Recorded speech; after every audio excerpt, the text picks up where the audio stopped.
The sun and moon are hidden in the gourd, and the yin and yang are locked inside the pearl. The sword cuts through the heavens and beyond, neither living nor dying. Daoist friend, take a step and guess how many flying swords are in my gourd.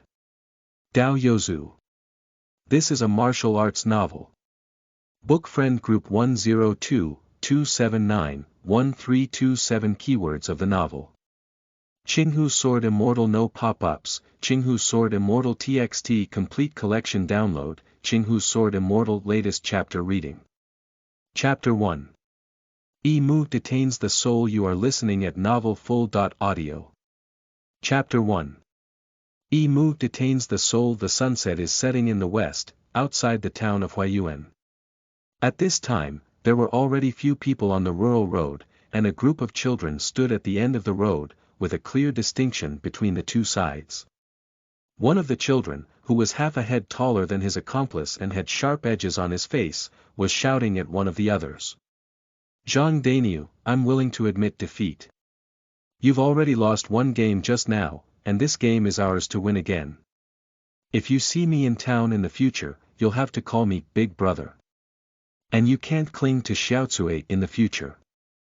The child, known as the Big Bull, had already given birth to a big and round waist at a young age. Upon hearing this, he snorted, all right, Liang Xiaogo. I just played a trick for you and won a game by chance. I won't be lenient in this game. The child surnamed Liang's eyes rolled as he heard this and immediately said, the last round of the competition was set by you, so it's my turn to decide this round. How to compare? Just climb up this one Liang mountain before anyone else. It's a deal. As soon as the words fell, the child surnamed Liang rubbed against it and rushed out. The remaining one, named Danyo, was stunned for a moment before cursing and chasing after him. The sky gradually darkened, and the mountain path became even quieter. A child walked briskly in the forest, with a straight nose and thin lips, sword eyebrows and starry eyes. Especially at a young age, there was a sense of ancient spirit and supernatural spirit. It was the child named Liang Yen who had bet with the big cow before. He suddenly stopped and looked at the sky. I didn't expect to compete with Daniel and the others until this point. If I don't go back, I'm afraid Dad will nag again. But then he thought to himself, I don't know when someone has tampered with the area around the mountaintop, and I can only wander around recklessly. This should be the formation that the town gentleman talked about. That day, I luckily discovered a secret passage that could lead directly to the mountaintop, but Danyo didn't know the trick. I will definitely lose this time. Thinking of being able to secure a seat as the boss among the children in the town in the future, Liang Yen couldn't help but feel a surge of passion in his heart. It's okay, go and come back quickly this time.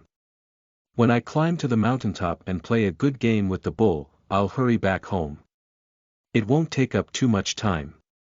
At most, it will be some punishment. Having made up his mind, Liang Yen exerted his strength under his feet, lowered his head, and ran wildly. This mountain road was already familiar to him. As he was running, he suddenly felt a gentle force coming from him. Suddenly, his feet slipped and he sat down. When he looked up, a tall figure had already stood in front of him. The person comes with a high hat, a linen robe, long boots on their feet, tied with a hemp rope around their waist and a small torn cloth bag tied to it. His eyes were tightly closed, and he was leaning on a branch in his right hand. He turned out to be a blind old man. Liang Yen calmed down, got up from the ground, and apologetically said, I'm sorry, old man. It was a reckless young man who accidentally bumped into you.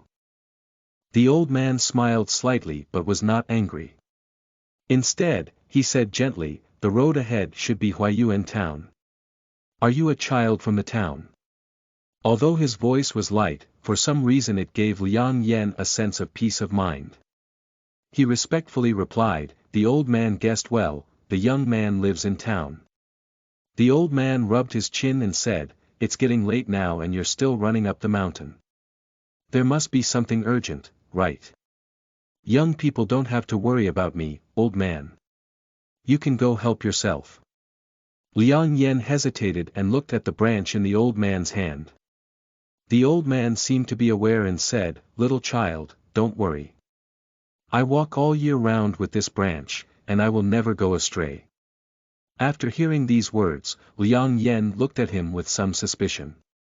From beginning to present, Liang Yen always had a feeling that although the old man's eyes were tightly closed from beginning to end, there was a feeling of being seen through all over his body. This feeling was truly strange, making him feel alert. Since that's the case, the boy will leave first. The mountain road is rugged, so the old man should be careful. Liang Yen hugged his fist and turned his head to rush to the top of the mountain, learning from the appearance of a wandering merchant in the town. Wenliang Mountain is not high, at best it can only be considered a small hill. But halfway through, he was delayed by this old man, and coupled with Liang Yan's inexplicable panic, by the time he remembered the secret passage entrance, it was already halfway through the moon. That should be it. Liang Yen cleared the plants at the entrance of the cave, but in the next moment, he froze and saw that the entrance had been completely blocked by a pile of gravel. What's going on here? It's done, isn't it just a game of bamboo basket for water? After all, he was just a child in his teens. He had been thinking about the battle all day, thinking that he had the chance to win, but in the end, he couldn't win. For a moment, he felt a huge loss in his heart, and he walked in a daze for an unknown amount of time. By the time he realized it, he had already reached the mountaintop. Doubt. Why didn't there be any formation obstacles on the mountaintop today, and I inexplicably walked up? With a stomach full of doubts, Liang Yen walked around the mountaintop and then looked up at the sky. At this moment, the big bull has not come up yet, so he should have given up. It seems that I won in the end. Well, I also need to go home quickly, otherwise my dad will definitely have to nag me for a long time. Thinking of today's battle, or laughing until the end, the feeling of frustration in my heart couldn't help but sweep away. I took a big step towards the foot of the mountain. Under the bright moon and sparse stars, under the night sky, Huayuan town is particularly quiet tonight. There was no sound on the empty streets. Normally, the residents of Huayuan town didn't fall asleep so early, but now, not to mention the residents, they haven't even seen any livestock or horses. At this moment, a light sight suddenly came from above the roof of an ordinary house.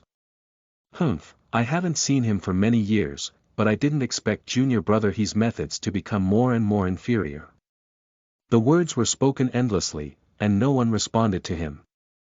The speaker was an old man from the Amei crown, sitting cross-legged on the roof with his eyes tightly closed, as if an old monk had fallen into meditation. If Liang Yen were here, he would surely be able to recognize that this person was the old man he had bumped into on the mountain path.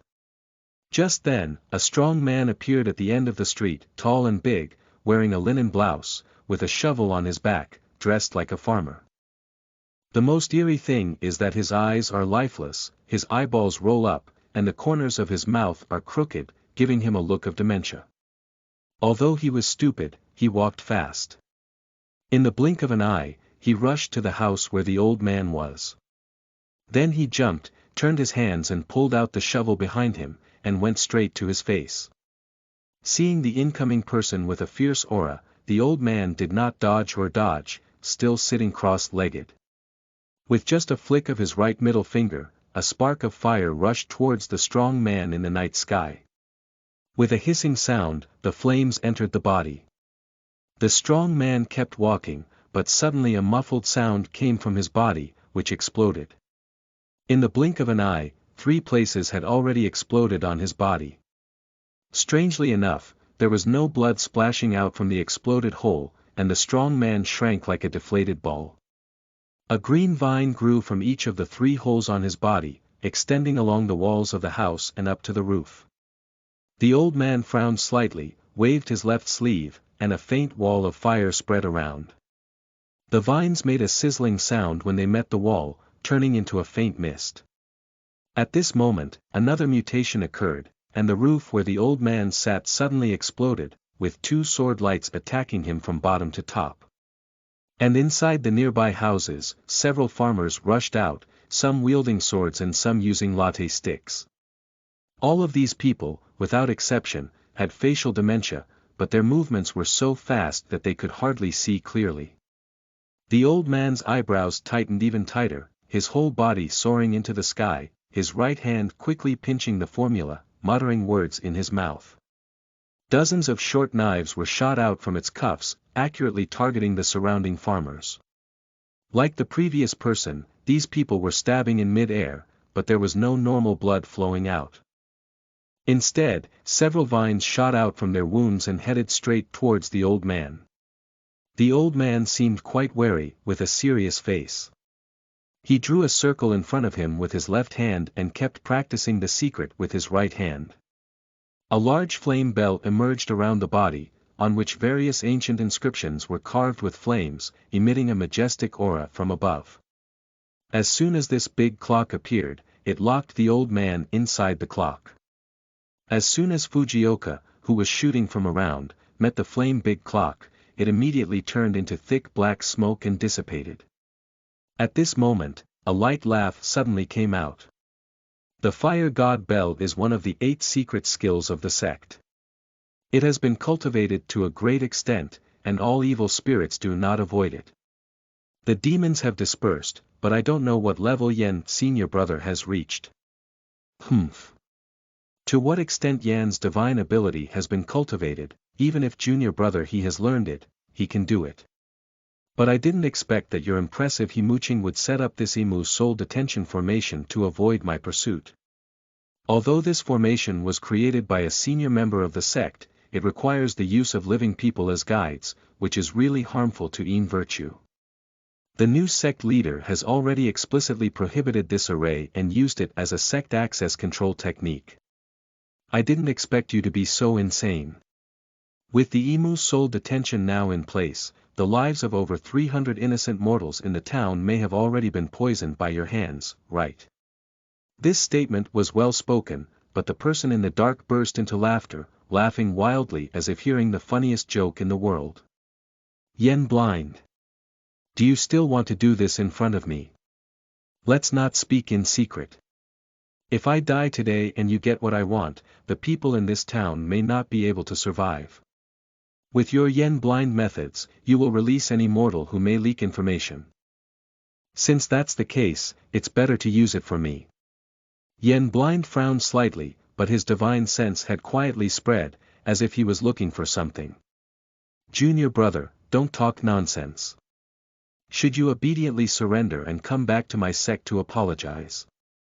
Perhaps you can still seek the leader's forgiveness and gain a glimmer of hope.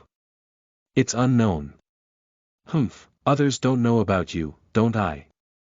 The person in the dark said coldly, senior brother and sister Lu were so arrogant, but you both forced them to death.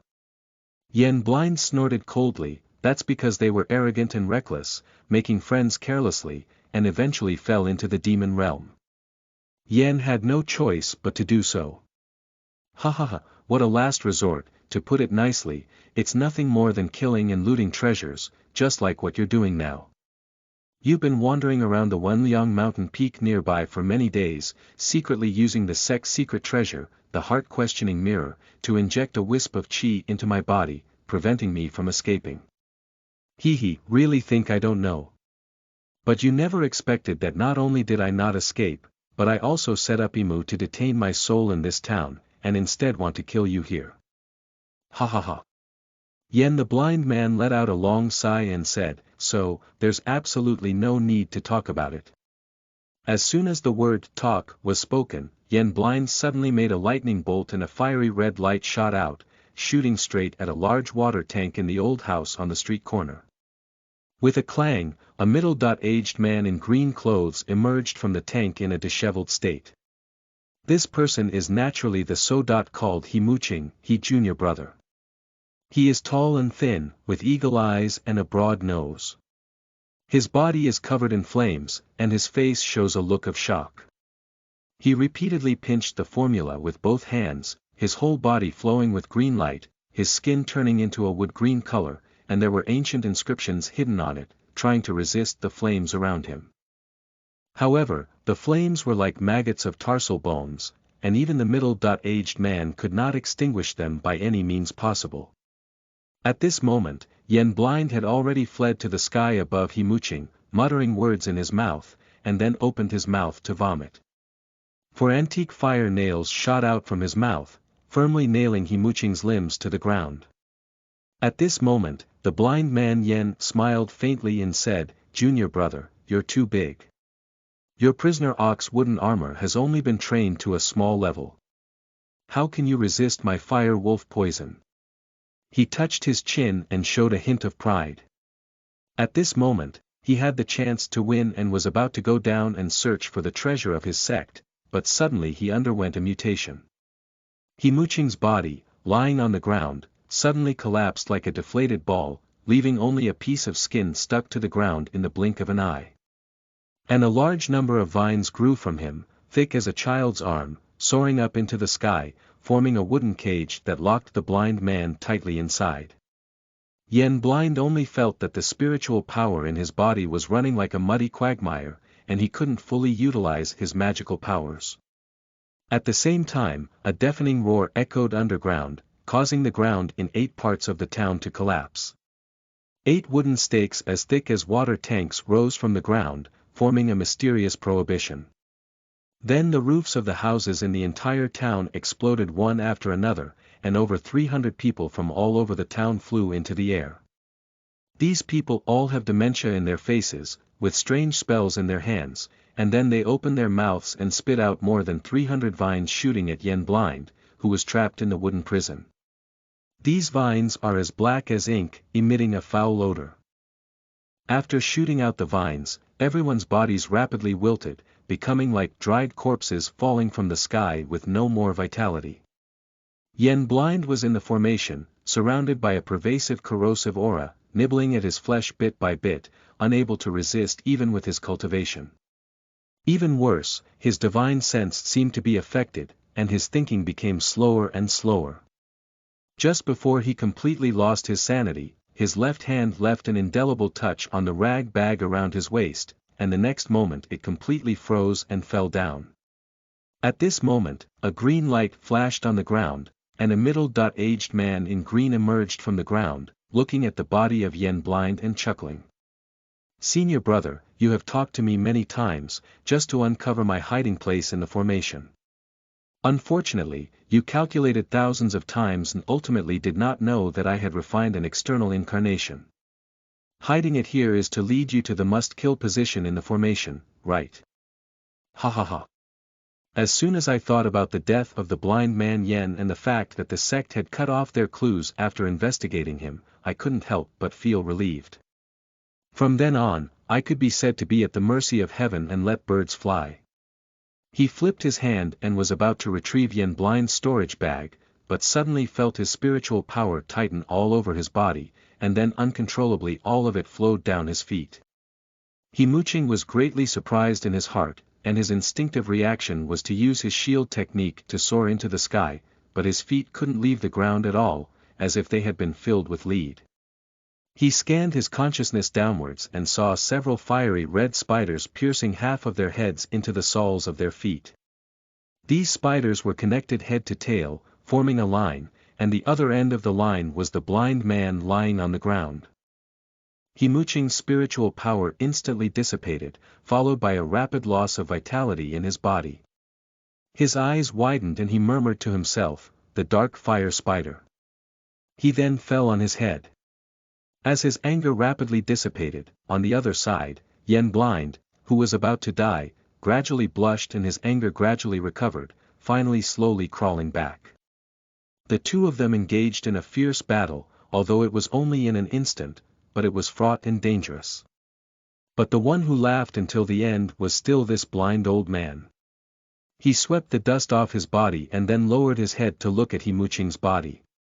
He self-deprecatingly said, "This ghost fire spider has always been regarded as the biggest trump card since I got it.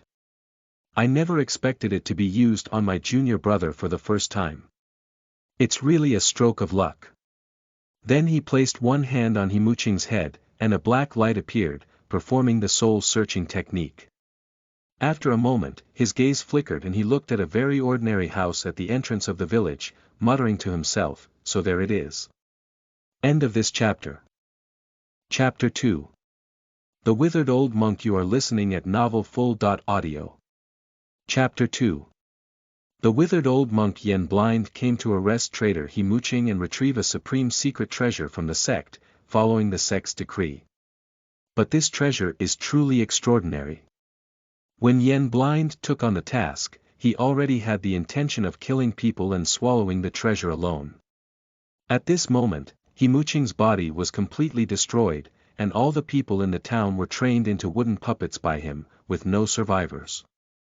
Without any hesitation, Yen Blind came to the treasure trove of He Muqing obtained through soul-searching, muttering words in his mouth. With a flick of his right-hand magic spell, a crystal-clear bead flew out from under the dilapidated house. The bead is half black and half white, with two colors of energy connected at the beginning and end, slowly flowing and looking quite extraordinary. This is the Tianji pearl.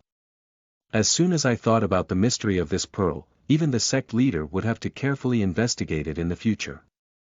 Now that it fell into his hands, I felt extremely relieved. However, at this moment, Yen Blind suddenly frowned and sighed softly. It seems there is still one living mouth left. Under the night sky. A teenager in his teens was walking on the streets of the small town, and it was Liang Yen who returned from Wenliang Mountain. Just now outside the town, Liang Yen felt strange. The town of Huayuan was too quiet tonight. After entering the town, this strange feeling became even stronger. By the time he walked further, Liang Yan's face had already shown an incredulous expression. I saw all the houses around me, big and small, as if they had been struck by lightning, with their roofs in a state of disrepair and no one inside. Liang Yan's heart tightened and he quickly ran towards his father's house. When he arrived at his own house, his hands trembled and he seemed afraid to push the door. Finally, he took a deep breath and gently pushed the small wooden door open. His whole body was instantly struck by lightning, standing still on the spot. I saw a person inside the room, dressed in green clothes and a straw hat, sitting on the ground with a withered body. It was as if someone had drained the flesh and essence, leaving only a skin attached to a bone. Their eyes were wide open, indicating that they had been dead for a long time. "Dad!" Liang Yen let out a heart-wrenching sound, his whole body seeming to have lost its soul, walking aimlessly towards the corpse. He had been living with Liang Xian since he could remember, and at the age of 8, Liang Xian told him that he was not his biological child, but had picked it up from a bamboo basket in the river. However, despite this, Liang Xian treated him as if he were his own, and Liang Yen had already regarded him as his biological father. Liang Xian never married in his lifetime, and only this precious son valued him as a treasure. Just wait for him to be raised, become a successful candidate, marry and have children, and this life will be considered without regrets. But now that fate is deceiving people, he only went out once and his family has unexpectedly undergone such a huge change. Recalling the bits and pieces of life with his father, Liang Yen burst into tears. The pain of losing a loved one made him feel helpless, as if the sky had also fallen. Suddenly, a light sigh came from behind. The world is unpredictable, and misfortunes and blessings are already unpredictable. You don't need to worry too much. Liang Yen turned around and saw a blind old man standing outside the house, who was the one he had met on the mountain road before. At this moment, Liang Yen was already confused and didn't think about why the old man was here for a moment. He just interjected and asked, "What are the crimes of the people in Huayuan town? We have lived here for generations and have never done anything outrageous. Why is God so cruel that he has caused such a great disaster to the people in the town?" After a moment of silence, Yen Blind said slowly, "Have you ever heard that Pifu is innocent and harbors a hidden treasure? The residents of Huayuan town were originally innocent, but their mistake was due to the demon stealing treasure and hiding it." Liang Yen was originally restless, but after hearing these words, he suddenly woke up. Looking at the blind man Yen with a bitter smile, he said, I see, I see. Compared to the precious treasures of the immortal family, the lives of our ordinary people are really not worth mentioning. I don't know who my father did it. Upon hearing this, Yen Blind seemed momentarily stunned, and then gave Liang Yen a meaningful glance and said. Hee, little doll, little devil. Don't worry, I have already taken care of the person who killed your father. Liang Yen nodded after listening and said, so I can set out on the road with peace of mind now. The blind man didn't speak either, he just turned his back and chuckled with both hands. Without a word, Liang Yen turned his head and knelt down towards his father's body, silently kowtowing 3 times. A strong wind howled from behind, and suddenly a scorching breath penetrated his body, as if his muscles, bones, and flesh had been steamed dry. Did you just die like this? This was the last thing that Liang Yen thought of. At the last moment when his eyes closed, he seemed to hear a compassionate Buddhist chant outside the house. Then, with a flash of golden light in his eyes, he lost consciousness. I don't know how long it took, but Liang Yen felt like he was in darkness. The pain felt as if it were tearing apart all over, but then a warm current flowed through the limbs and bones, calming the pain. Suddenly, a cool breeze blew and Liang Yen opened his eyes leisurely. What catches the eye is a simple room, a square table with a missing corner, and a set of ceramic teapots and cups on top. There is a painting scroll hanging on the wall, resembling a picture of a traveler in a deep mountain. The whole room looks slightly dilapidated, with many places covered in dust, indicating that it has not been cleaned for a long time. Another cool breeze blew by, and it was late autumn. Liang Yen turned his head and looked out. The window was wide open, and the blue sky and white clouds outside were clear. It was the clear and refreshing autumn season, but the sight of his father's tragic death appeared before his eyes, and he couldn't help but feel heartbroken for a moment. Alas, this world is vast and I don't know where to go in the future. Liang Yen let out a light sigh and walked out of bed. I only realized after leaving the room that it was a tea house, located on the official road in the wilderness. I was on the first floor just now. There's no one in this tea house, not to mention the tea guests, but even the staff haven't seen it. It's really strange. He murmured in his heart as he walked outside the door. As I walked out of the gate, I saw an old monk sitting cross-legged on a huge stone. The old monk's face was withered, his figure was withered, as if it were a withered tree. Even a grey monk's robe seemed to have been unwashed for many years. If it weren't for his slowly opening eyes at this moment, he would have looked like a dead person. The old monk seemed to know what Liang Yen was thinking and spoke calmly. In the first half of the year, there was a locust plague here, and the nearby villagers had no harvest. And the bandits came to do evil again, so this tea house couldn't continue. The shopkeeper even ran away with his accomplices. After a moment of silence, Liang Yen tentatively asked, the young man has encountered a great disaster. He should have been in the underworld at this time, but the master helped him with righteousness. The old monk didn't speak either, just clasped his hands together and whispered the Buddha's name, showing a look of pity on his face. Liang Yenji knew he had expected well, so he took a big step and walked up to the old monk. He knelt down with a thud and knocked his head 3 times in a row. These 3 blows were solid, only causing his head to break and bleed. The old monk's face changed and he quickly said, "Little benefactor, there's no need for that." After knocking his head 3 times, Liang Yen exclaimed loudly, "If the master can save the boy from that demon's hand, he must be an immortal monk. I earnestly request the master to accept me as his disciple and pass on my immortal teachings." The old monk sighed and said, "What do you want to cultivate immortality for?" Naturally, after achieving success in cultivation, I avenged the more than 300 innocent people and my father in Huayuan town with this deep blood sea. The person who killed your father has already died. The leader has died, and the remaining sins have not been executed. The old monk frowned and said, "Remaining sins. Humph, The reason why my father and the townspeople died tragically is because the people of the immortal family seized the treasure. Although the blind man did not directly kill my father, he also facilitated this matter.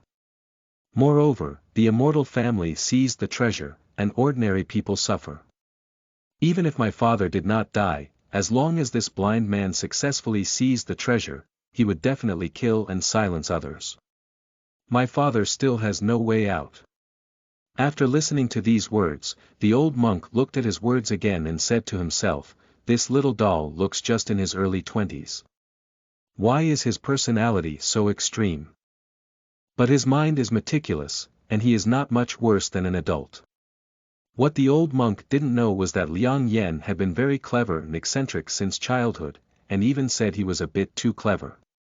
When I was in Huayuan town, I caused a lot of trouble for the surrounding residents. The town residents were simple, and seeing his poor background, I didn't usually argue with him. I only occasionally offended the public, and when I returned home, I still couldn't do without my father's scolding. Lao He remained silent and placed his hand on Liang Yan's head.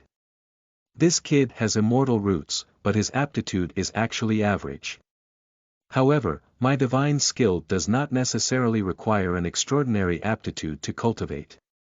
Moreover, this kid is intelligent and has a considerable wisdom, and he can also pass on my mantle. His background is tragic, and if there is no one to take care of him, he may not be in the mortal world soon. Thinking of his tragic experience, I was moved by sympathy for a moment. No way. I don't know how to accept disciples. I have already trained a mixed world demon. What qualifications do I have to accept disciples again? Moreover, this kid is extremely vicious and will kill more in the future. The old monk couldn't help but feel disheartened when he thought of his villain. So he spoke calmly and said, "If I take you as my disciple, I will need to obtain 3 laws and regulations. Follow me to the sect to secretly cultivate for 100 years, and I will not seek revenge against that person in the future. What's the use of cultivating immortality for me? To cultivate immortality is to achieve immortality, and to cut off worldly causality." Liang Yanhu's eyes widened and he said, "The revenge for killing my father must be avenged. I apologize for not obeying my orders. Today, I thank the monk for saving my life. If there is a chance in the future, I will be shattered to pieces and have no way to repay it. Goodbye." After saying that, he bowed deeply to him and turned his head towards the east of the road. This kid, the old monk clasped his hands together and let out a bitter smile, without trying to persuade him. Instead, he watched his back disappear. Liang Yen walked alone on the official road, feeling a pang of sadness at the thought of his adoptive father's tragic death. Alas, the world is vast and the immortal traces are elusive. As an ordinary boy, how can I find this trace of immortal fate? Not to mention revenge in the future. I used to hear that wandering Daoist boasting about immortals in the world, but I didn't believe it. I witnessed it with my own eyes this time, but I didn't expect such a tragic thing to happen. Thinking about it, a gurgling sound came from my stomach. It turned out that after walking for a long time, it was already noon unconsciously. It seems like we should first solve Brother Belly's problem. Liang Yen has been learning martial arts from the martial arts school instructors in the town since childhood, and has developed some martial arts skills. He decided to go to the forest to hunt some wild game first. Not long after, somewhere in the forest, on top of a bonfire, there was a hot roasted wild rabbit driving. A young man in gray clothes was holding a rabbit leg and chewing heavily, and this person was none other than Liang Yen. Half a wild rabbit lay down, and Liang Yenjing felt satisfied when he suddenly heard a faint sound. He has been practicing martial arts since childhood and knows that this is the sound of weapon handover. There are people fighting nearby. At present, he didn't care about the wild rabbit, hastily extinguished the campfire, covered it with soil, and then tiptoed towards the direction where the sound came from. Before walking too far, Liang Yen faintly heard the sound of scolding. He pushed aside a corner of the bushes and looked in the middle. I saw a blue-clad swordsman holding a dragon-patterned long sword, fighting alone against 4 black-clad mountain bandits. Although the blue-shirt swordsman was one enemy against 4, he never fell behind. A long sword flew up and down, leaving behind shadows in the air.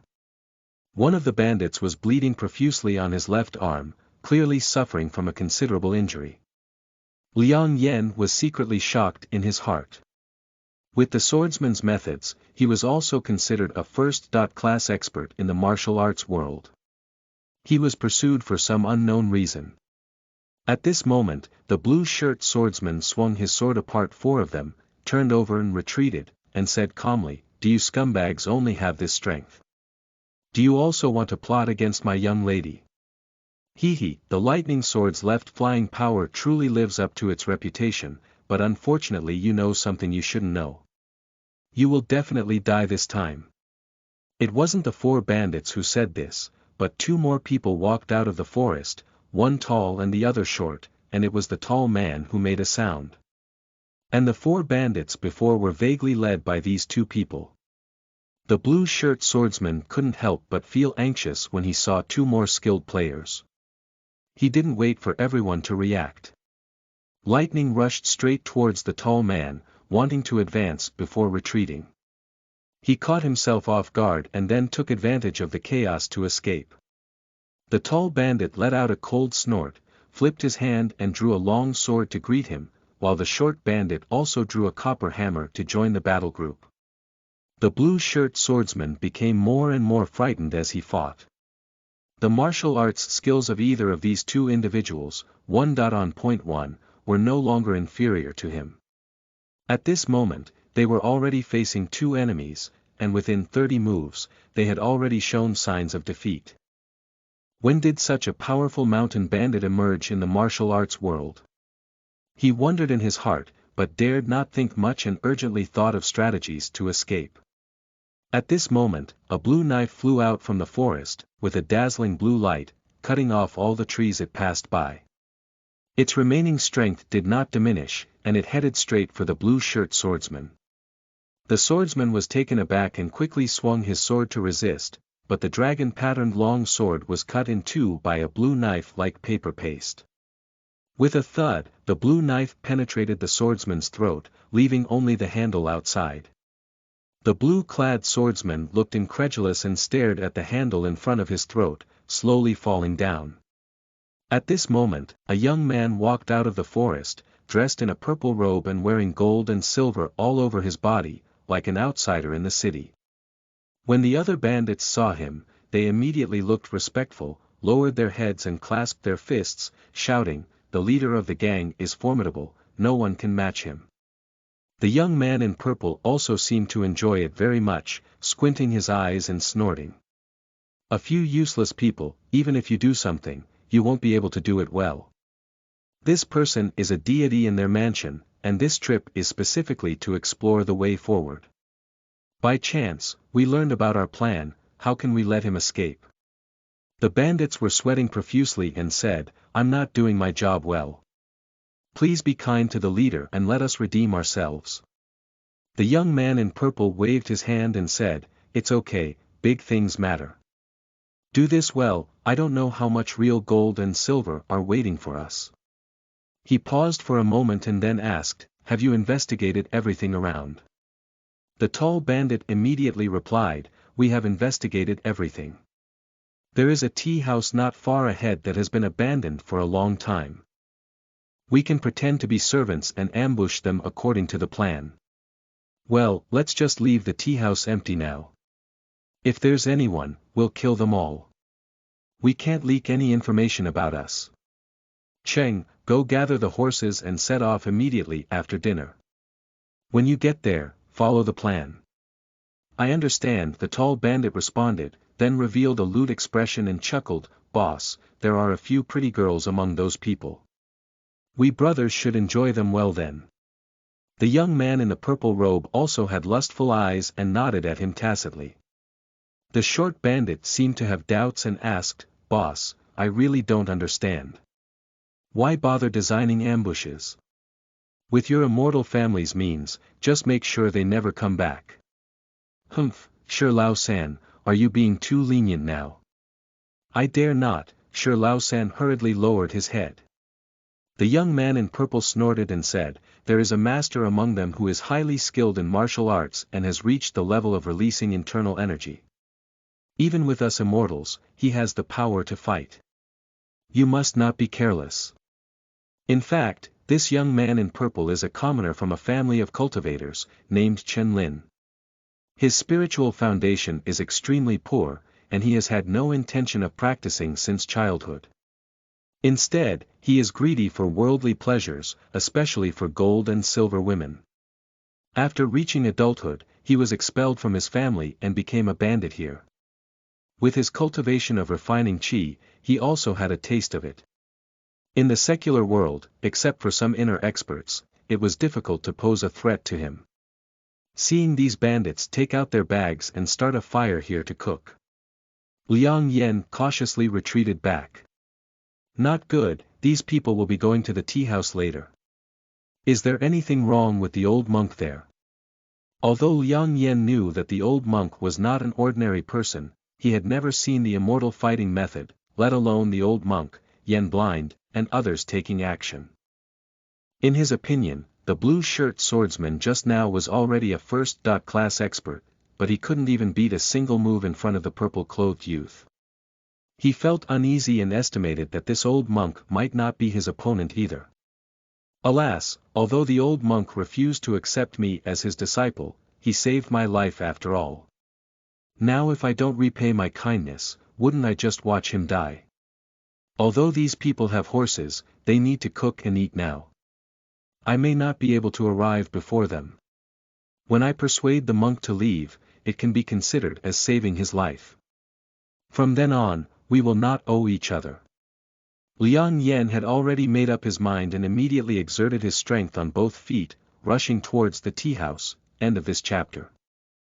Chapter 3. Tea House Storm. You are listening at novelfull.audio.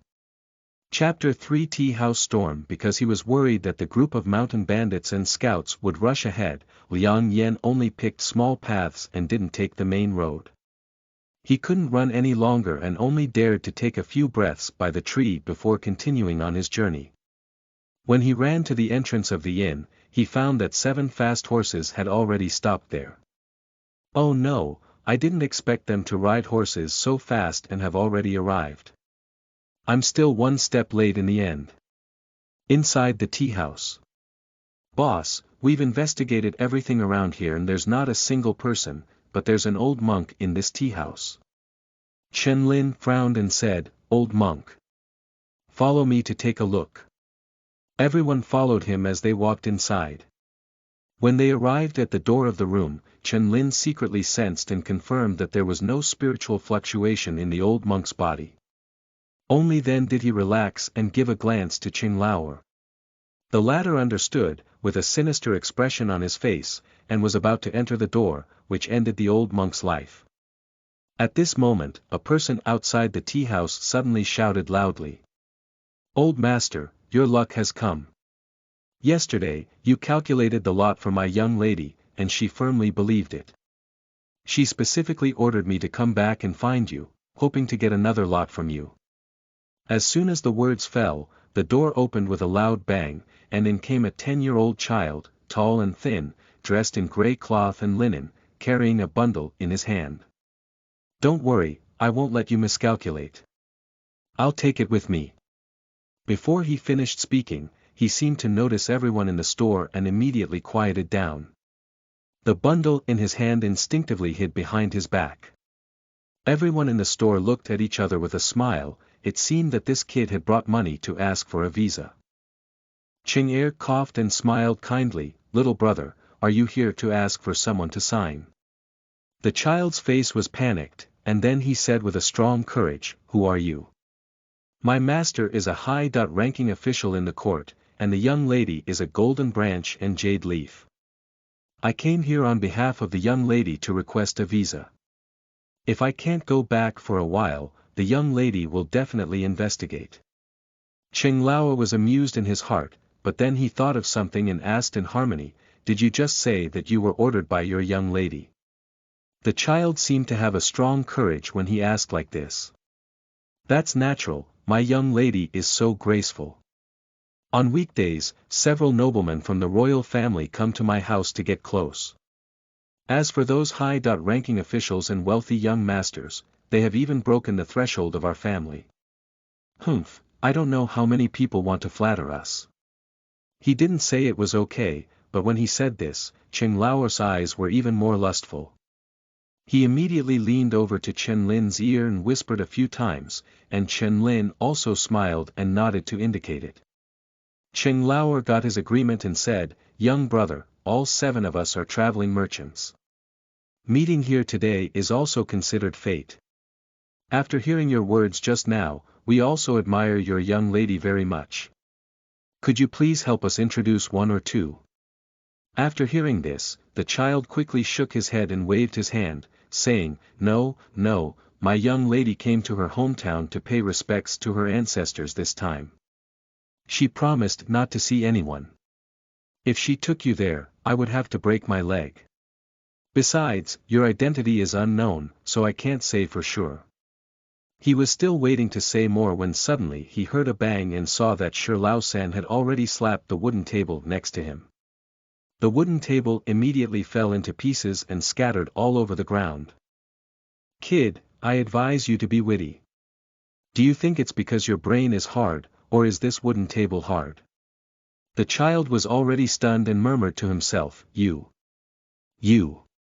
Chen Lao coughed and said, "Little brother, we are just a group of traveling merchants, but our temperaments are different.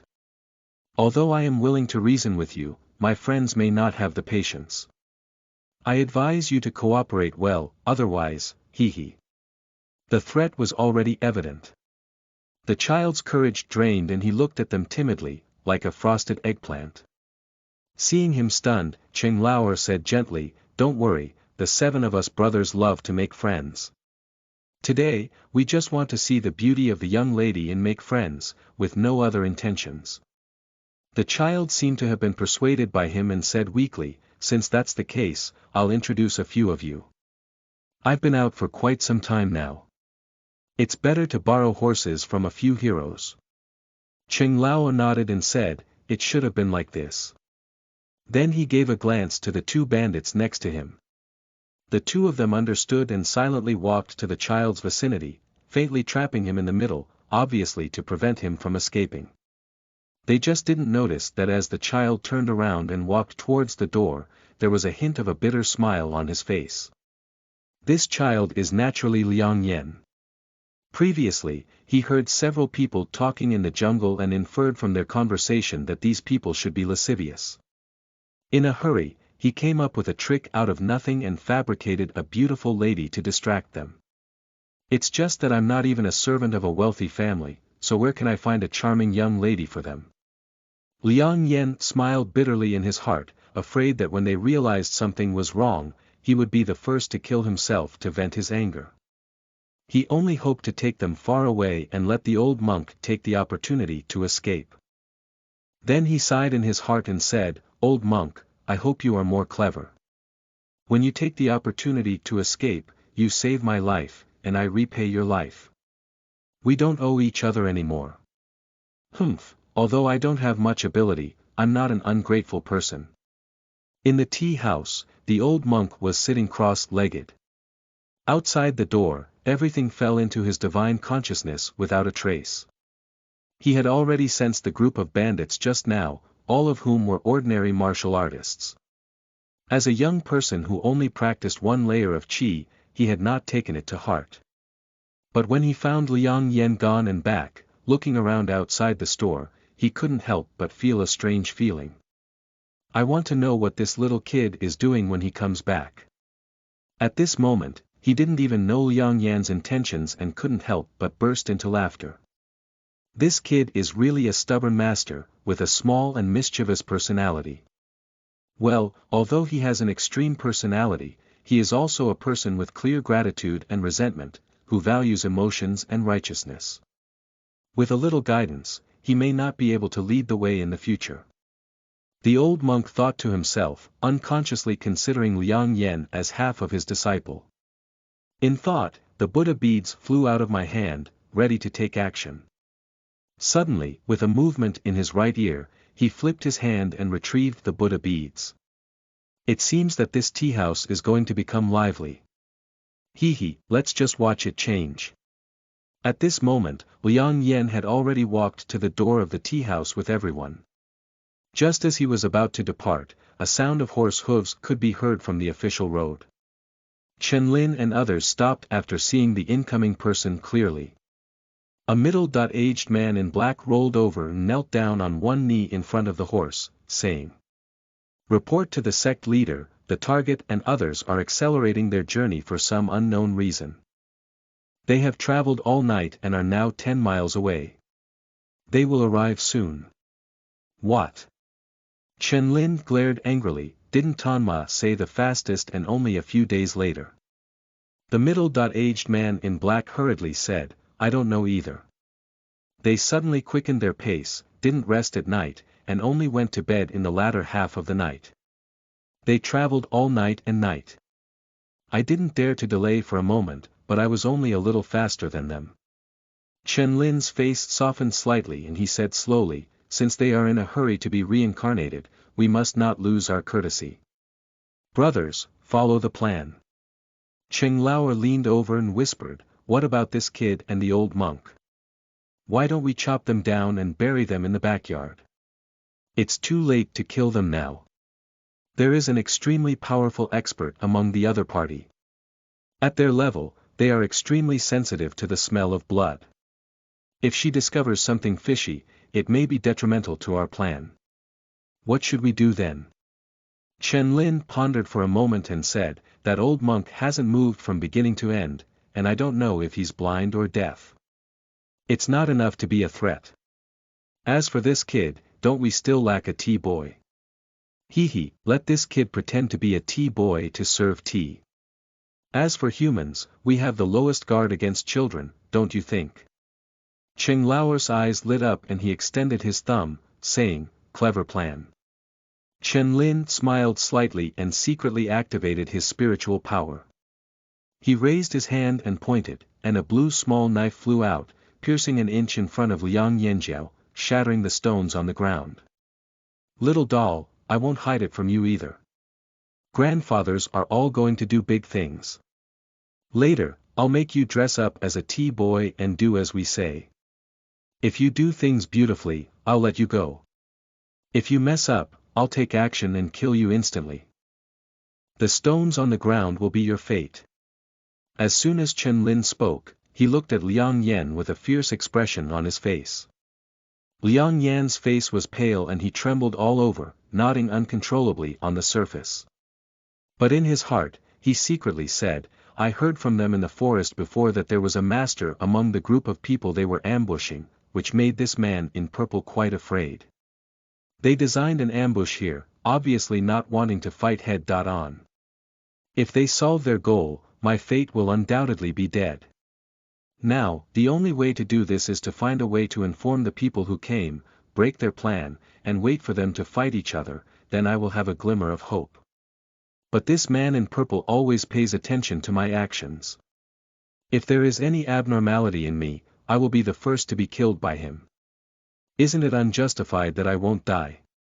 Even Liang Yan, who is usually clever and resourceful, couldn't come up with a foolproof solution at this moment. While pondering, everyone over there had already changed their attire. Cheng Lao was dressed as a shopkeeper, a bandit was dressed as a clerk, Shi Lao San and the remaining bandits were dressed as tea drinkers coming here, and Chen Lin was hidden in the backyard room.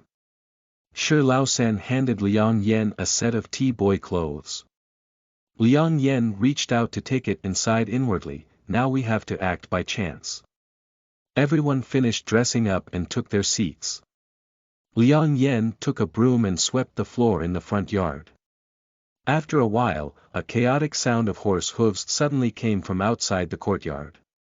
Immediately after, Liang Yan walked quickly into the hospital and looked up. The person who came was actually a woman, with a slender figure, wearing a fiery red military uniform, a black belt tied around the waist, a long sword wrapped in a sheath behind her, and her hair tied high. This person seems to have a preference for red and also wears a red ribbon around the ankle.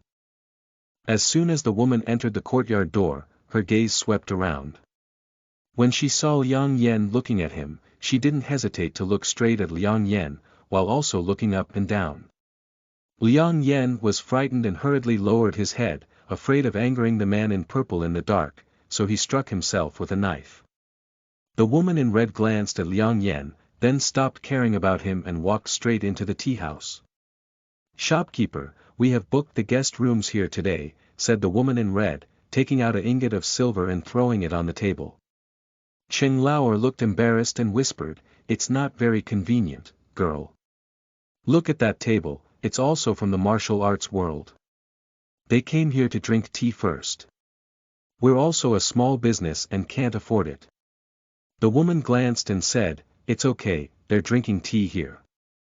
As long as they don't provoke us, it's okay.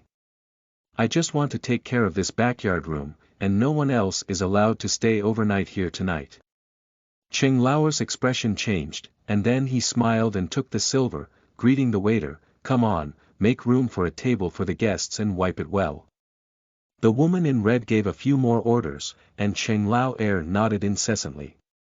Only then did the woman show satisfaction and raised her hand to whistle in her mouth. The person outside slowly entered and saw a middle-aged beautiful woman surrounded by about 10 guards, who was holding a little girl. The little girl was dressed in an emerald green coat, with picturesque eyebrows and eyes, and her hair tied back into 2 small clusters. She was quiet and gentle, with a hint of heroism in her eyes. She was truly a beautiful embryo. For some reason, the little girl walked in and saw Liang Yan. She stared at him intently, showing a curious expression. Seeing Liang Yan feel quite uneasy, he scratched his head and thought to himself, "Is it possible that there are flowers on my face?" When the woman in red called her, she reluctantly withdrew her gaze. "Little girl, what are you looking at? So focused." The little girl's face turned red and she said, "No way, Aunt Qing. I'm just tired of traveling all the way. There happens to be a tea house here. Let's have a drink of water and rest for a while." The woman in red petted the girl's head and said, "You've really worked hard these past few days. Things have changed, and we need to speed up our itinerary. Fortunately, it's not far from Cloud City now. Let's rest here tonight." After finishing speaking, he took the little girl and middle-aged beauty to a clean table and sat down. Stroking the second person, he shouted, "Shopkeeper, first make 2 pots of herbal tea." "All right." Cheng Lauer agreed and handed 2 pots of herbal tea to Liang Yan, while gesturing to him with his eyes.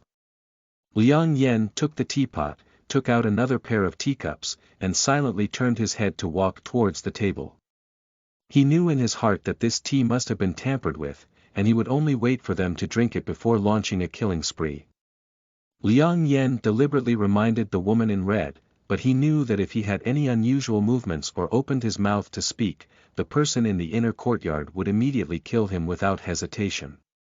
1 step, 2 steps, 3 steps, finally, Liang Yanma walked silently to the table of the woman in red, placed the tray containing teapots and tea utensils on the table, and then turned around to leave without saying a word from beginning to end.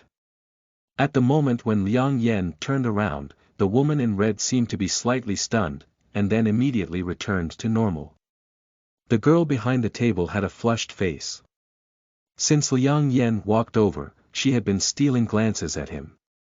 By the time he arrived at the table, her face had turned red like an apple. She looked down at her feet and dared not look up again. Unfortunately, Liang Yan's mind was tense and he never paid attention.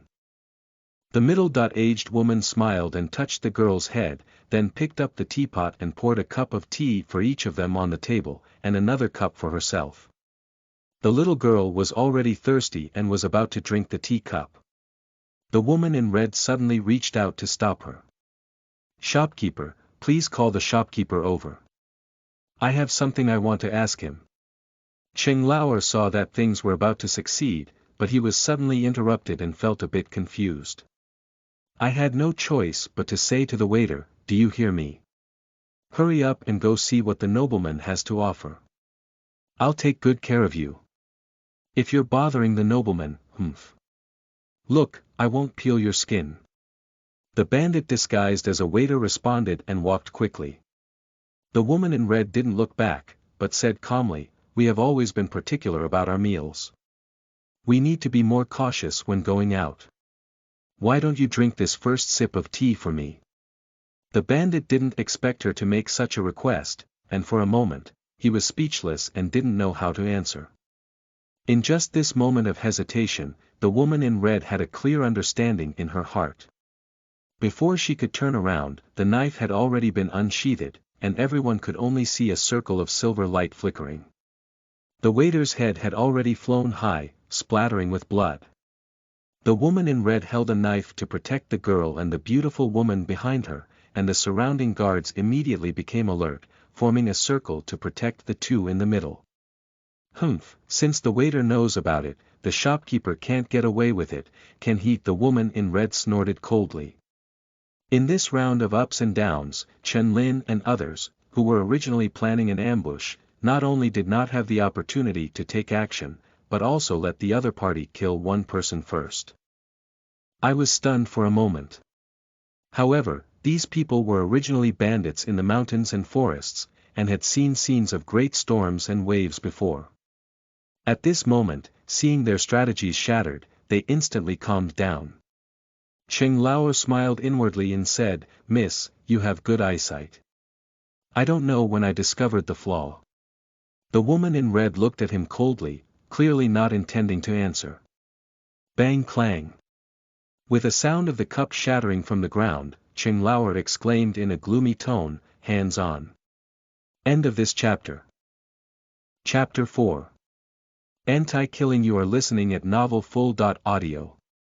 Chapter 4. Anti-killing. Almost at the moment when Cheng Lao threw his cup, Shi Lao San, dressed as a tea guest, and the remaining mountain bandits almost moved at the same time, each pulling out their weapons and chopping at the table of the woman in red. Cheng Lao also drew his long sword to join the battle group. And those guards were also unwilling to be outdone and drew out weapons to confront the enemy. At this moment, a blue flying knife shot out from the backyard and headed straight towards the woman in red's front door.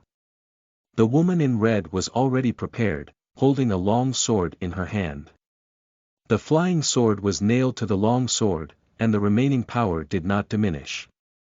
She pushed the woman in red backwards, smashing 3 wooden tables before stopping. The woman in red withdrew her sword and stood, her tiger mouth still trembling slightly. A young man in purple walked out of the backyard, with a look of regret on his face.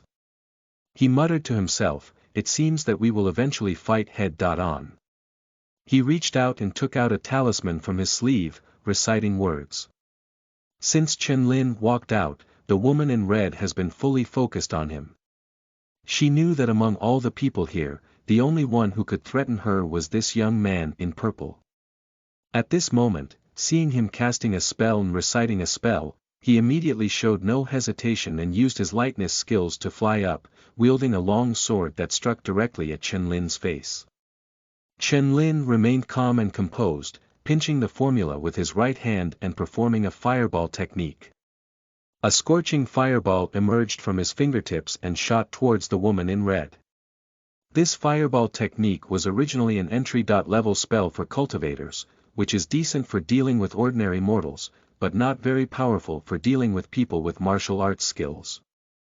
However, Chen Lin didn't expect this move to harm the enemy and achieve success, just wanted to slightly block it. Sure enough, the woman in red grabbed a knife and flower in the air, blocking the incoming fireball and then directing it to another place. But she herself was also delayed by this moment. Almost in an instant, Chen Lin had already cast the spell, and a golden copper hammer flew out of the talisman, hovering in the air, full of spiritual energy. Chen Lin pinched the technique again in his hand, and the copper hammer instantly hit the woman in red. Dang, dang, dang. In the blink of an eye, the woman in red had already engaged in more than 10 moves with the copper hammer. She felt that the attack angle of the copper hammer was eerie and unpredictable, and its power was infinite. It was no less than a seasoned expert in the martial arts world fighting against her. A slight mistake would result in a sudden death on the spot. Helpless, he had to concentrate and respond, while Chen was also manipulating the copper hammer with both hands, not daring to be careless. The two were deadlocked for a moment. On the other side, the confrontation between the bandits and the guards gradually intensified. Although the number of bandits was small, each one was licked with blood from the blade, with high martial arts skills and ruthless attacks. Especially Cheng Lao and Shi Lao San, who are highly skilled in martial arts, have many outstanding figures.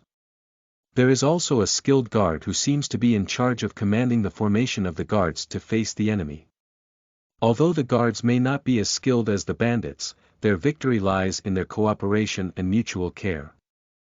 Although they appeared to be surrounded by danger for a while, no one died in battle. Chen couldn't help feeling anxious when he saw that the other side couldn't attack for a long time. Shouting loudly to Cheng Lao, "Waste, don't you understand the principle of catching the king first when catching thieves? Take down that little doll first." The bandits suddenly realized and increased their internal strength in their hands. Their moves were fierce, and they hit the middle-aged beauty and little girl directly. The guards hurriedly responded, while the bandits ignored them and played with a deadly style, only greeting the two targets with weapons in their hands. The duty of a guardian is to protect the Lord rather than kill anyone. If these two people are at fault, even if all the bandits here are killed, it will be of no use. Therefore, for a moment, they dared not launch a strong attack and could only defend, often neglecting one aspect and losing the other. The bandits gained an advantage and launched even less deadly attacks. With a whoosh, a bandit slashed and injured a guard, instantly tearing open a gap. As the bandit's knife slashed towards the little girl, another guard had to use their body to block it, and blood surged like a spring. The guards instantly injured two people seriously, making it difficult to form a formation. But the bandits became more and more brave as they fought. They saw a bandit rushing past the guard and reaching out to grab the little girl. The leader of the guard swung Shi Laosan's hammer with all his might, grabbed the little girl with his left hand, and pushed her along, narrowly avoiding the bandit's hand. The little girl had a pale face, and coincidentally, she was pushed in front of Liang Yan. At this moment, Liang Yan was also holding her legs and squatting in the corner of the wall, looking trembling.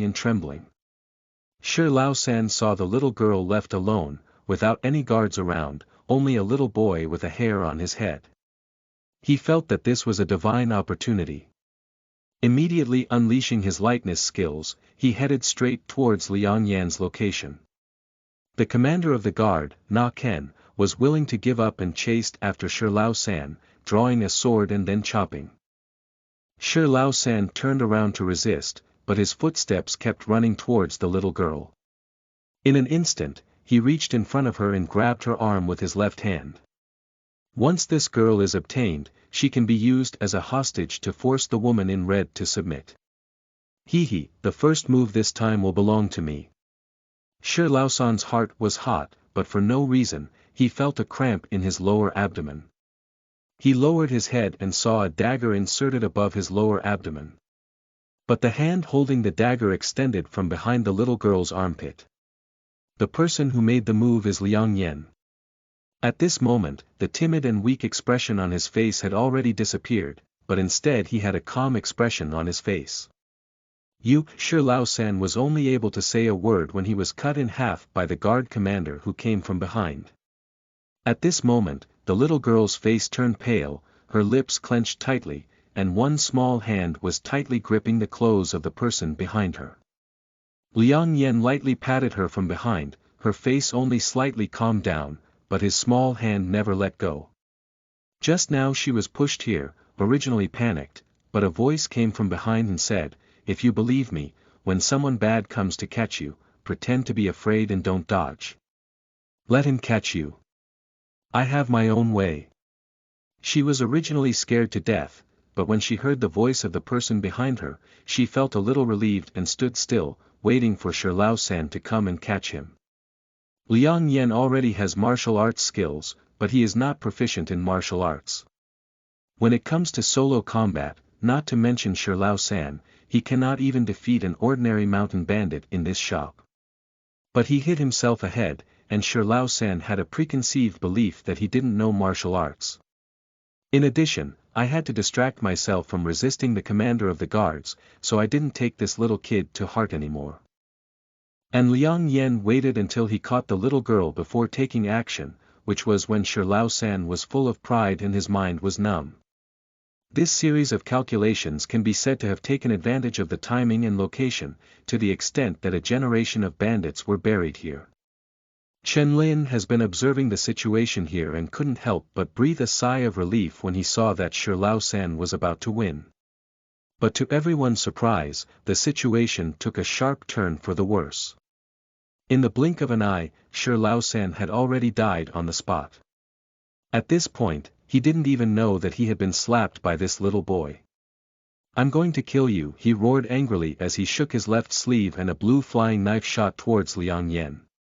The woman in red snorted coldly, brushed her left hand towards Liang Yan, and her inner strength penetrated through his body.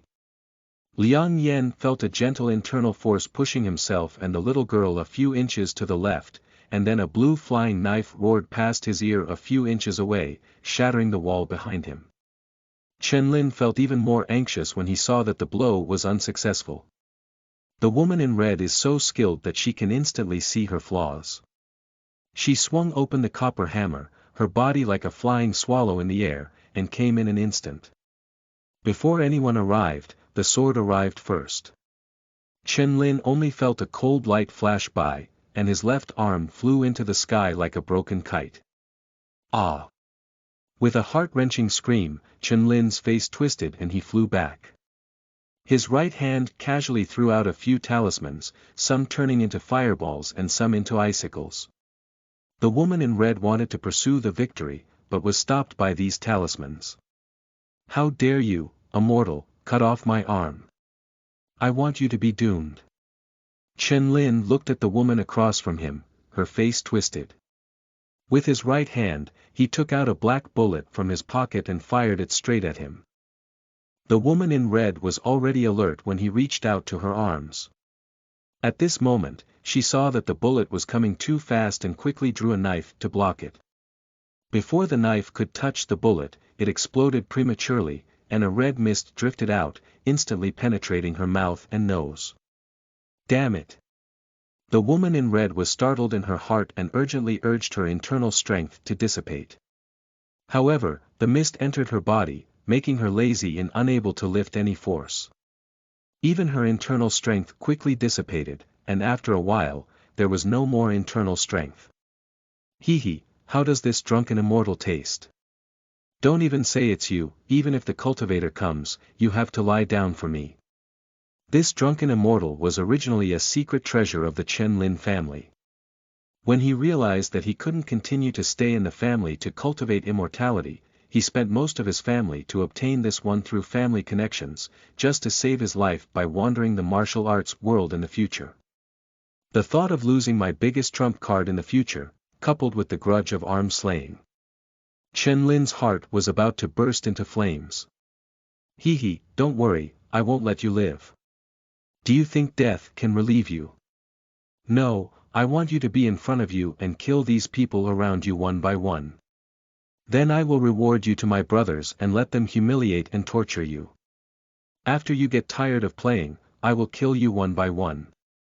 After you die, I will draw out your soul, naked your body, hang it at the entrance of Cloud City for everyone to admire, and then suppress your soul in my spiritual weapon, so that you will suffer all kinds of torture and never be able to be reborn. Hee, little girl, you can't even imagine the immortal family's methods. This statement was said with unprecedented malice. Even the woman in red was full of pride, and at this moment, she couldn't help feeling scared and trembling uncontrollably. At this moment, the backyard of the tea house let out a roar out of thin air, and under this roar, everyone's liver and gallbladder were splitting, as if the voice of ghosts and gods was threatening their lives. Everyone looked towards the backyard and saw a room with an open door but empty inside. In a moment of confusion, he turned his head and found that there was already an extra person in the lobby at some point.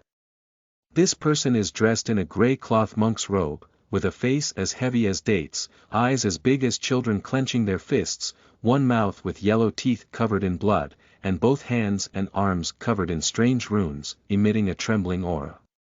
At this moment, he grabbed Chen Lin's collar with his left hand and swung his fist backwards with his right hand.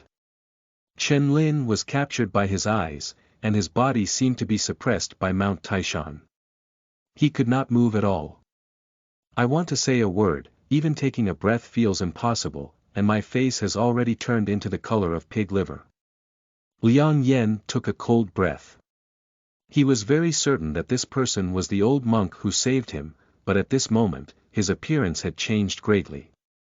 If he hadn't seen him wearing a monk's robe, he would have believed it even if he had told him it was a demon from hell. Chen Lin's throat gurgled, as if he wanted to utter a faint plea for mercy. But the old monk didn't give him this opportunity. He punched with his right hand and with a loud bang, Chen Lin turned into a mist of blood, dissipating between heaven and earth. The old monk punched out, as if all his anger had been vented, and his breath rapidly declined. In an instant, he returned to the withered and dying old monk, clasping his hands together and whispering the Buddhist name. At this point, only the people in the lobby were able to regain their mobility. The bandits, seeing the monk's divine power, had long been terrified, throwing down their weapons and kowtowing like garlic. The bandits kowtowed more than 10 times before helping each other and fleeing for their lives. Just now, in the chaotic lobby of the tea house, only the group of women in red and Liang Yen were left. As early as when the old monk appeared here just now, the woman in red felt her true energy surging in her body, instantly dispersing the intoxicating elixir of the drunken immortal and restoring her body to freedom. She gave the old monk a deep glance and slowly said, "I had known that even Buddha was angry. Today, when I saw him, it was indeed Diamond's angry eyes, and ghosts and gods were frightened." Seeing the old monk still standing in place, with his hands clasped together and his eyes lowered, there was no intention of answering her. Immediately, she gave a bitter smile and clasped her fists, saying, "Little girl Lin Ziqing, thank you very much for rescuing me today, master." After finishing speaking, he gritted his teeth and walked towards the little girl. After she carefully examined it, he found that the little girl was only frightened and not seriously affected. Only then did he let go and tenderly touched her head. Then his gaze turned and he asked Liang Yen, "What's your name, little brother?" "Liang Yen." "Well, thank you for saving me twice today. If you don't mind, you can also call me Qinghu. He handed him a jade pendant and said, "If you come to the capital in the future, you can come to me with this. If there is anything I can help you with, you can speak up." Liang Yen shook his head and pushed the jade pendant back to her, saying, "Helping you means helping me. If I stand idly by, I will only die in the end." Lin Ziqing saw that he was unwilling to take credit, and her eyes were even more appreciative. The little girl beside her saw Liang Yen refusing to accept the jade pendant, and her face became even more anxious. She took the jade pendant from Lin Ziqing's hand and stuffed it directly into Liang Yan's hand. "Can you let him take it, Aunt Qing? He saved my life. I almost thought I was going to die here just now." Turning to Liang Yen, he said, "Brother Liang, please accept it. You must come to the capital to play with me in the future. By the way, my name is Lu Wanru, you can call me Waner. By the way, my father is very wealthy, and you can buy anything you want to eat. There are also many fun places in the capital. When you come, I will take you to play. If you are tired, you can also rest at my house." As if I had never said so much in one breath before, and as if I had finished what I knew in one breath, I ended up blushing and gasping for breath. Lin Ziqing affectionately patted Waner on the back, then gave a white glance and said, "You can accept it. This is a gift from Waner to you, and now you can also be considered friends. It's normal for friends to give gifts to each other." Liang Yan disturbed his scalp and immediately smiled freely, saying, "That's right. Unfortunately, I received your gift, but now I don't have anything to give you. If I can see you again in the future, I will definitely give you a gift back." After listening, Wana nodded heavily. Lin Ziqing suddenly remembered something and asked with a strange expression, "How did you discover it?" This sentence had no beginning or end, and Wana beside her couldn't help but ask, "What did you discover?" Lin Ziqing seemed extremely patient with Wana, holding her hand and saying, "If it weren't for him reminding us today that tea is poisonous, we might have suffered a disaster long ago." Wana opened her big eyes wide and curiously asked, "Did Brother Liang remind us?" But why didn't Wana hear it? Lin Ziqing smiled slightly and said, "You don't understand the hint he gave. When he brought the tea set, there were 3 teacups inside, and one of them was upside down. This is exactly the saying from my hometown of Bianzhou, when the teacup is upside down, there is a hidden trick in this tea." Lin Ziqing turned to Liang Yan and asked, "Am I right?" Liang Yan nodded silently. "But what surprised me was, how did you discover that I was from Bianzhou?" Lin Ziqing continued to ask. Liang Yan glanced at her and said, "Because of the red rope on your ankle. With this alone. When I was a child, my father took me to Bianzhou to do business. The customs there were conservative, and when a woman reached adulthood, she would tie a red rope on her head, indicating that she could get married. I see that you have advanced martial arts skills and are not like an ordinary woman. I guess you tied the red rope around your ankle to defy etiquette and law." Alas, at that time, I had no other choice but to take a gamble. Lin Ziqing gave him a deep glance and felt that the child was really strange and abnormal, and could not be treated with reason. I wanted to ask him some more questions when suddenly a Buddhist name came from behind. "Amitabha Buddha, Liang Yan, come with me. Starting tomorrow, 2 shifts a day." End of this chapter. Chapter 5. Rogue Skills. You are listening at novelfull.audio. Chapter 5. Rogue Skills. After the old monk finished speaking, he turned around and walked towards the inner courtyard. Although Liang Yan had doubts in his heart and wanted to ask each other, he saw that he had no intention of answering, so he had to give up and follow the old monk along. In the inner courtyard, the two stood opposite each other. "Amitabha Buddha, the person who caused your father's death has already been subdued, and the remaining person is just a blind person who has not actually taken action. Can't you put aside your grudges and devote yourself to cultivation?" "What do I mean?" Originally, the old monk was still here as a lobbyist. "Since that's so, there's no need to say much. The revenge of killing my father is unforgettable, how can I not repay it?" The old monk had already regarded Liang Yan as half of his disciple in his heart, and at this moment he wanted to give him some advice. However, after hearing this, he couldn't help but feel annoyed and cursed inwardly, "You're such a jerk." The two stood in opposition in this inner courtyard, speechless for a moment. Suddenly, the old monk raised his right hand and extended his index finger to touch Liang Yan's forehead. Liang Yan suddenly felt a sharp pain coming, and his instinctive reaction was to reach out to block it. But in the next moment, a mnemonic came to Liang Yan's mind out of thin air, mysterious and obscure, as if it was a method of practicing qi through luck. Liang Yan realized in his heart that the old monk was preaching his teachings and immediately stood down without making any resistance. After a moment, the old monk withdrew his right hand and a complete mnemonic appeared in his mind. Liang Yan took a deep breath, lowered his knees, and knelt down to pay his respects to the teacher. The old monk reached out and pulled his hand. Suddenly an invisible force rose up, holding onto his legs and unable to kneel. "You don't need to be polite. What I have taught you is just a superficial and beginner's method. I have spoken before. I am not your master, nor are you my disciple. In the future, when walking outside, you cannot be considered as a master disciple.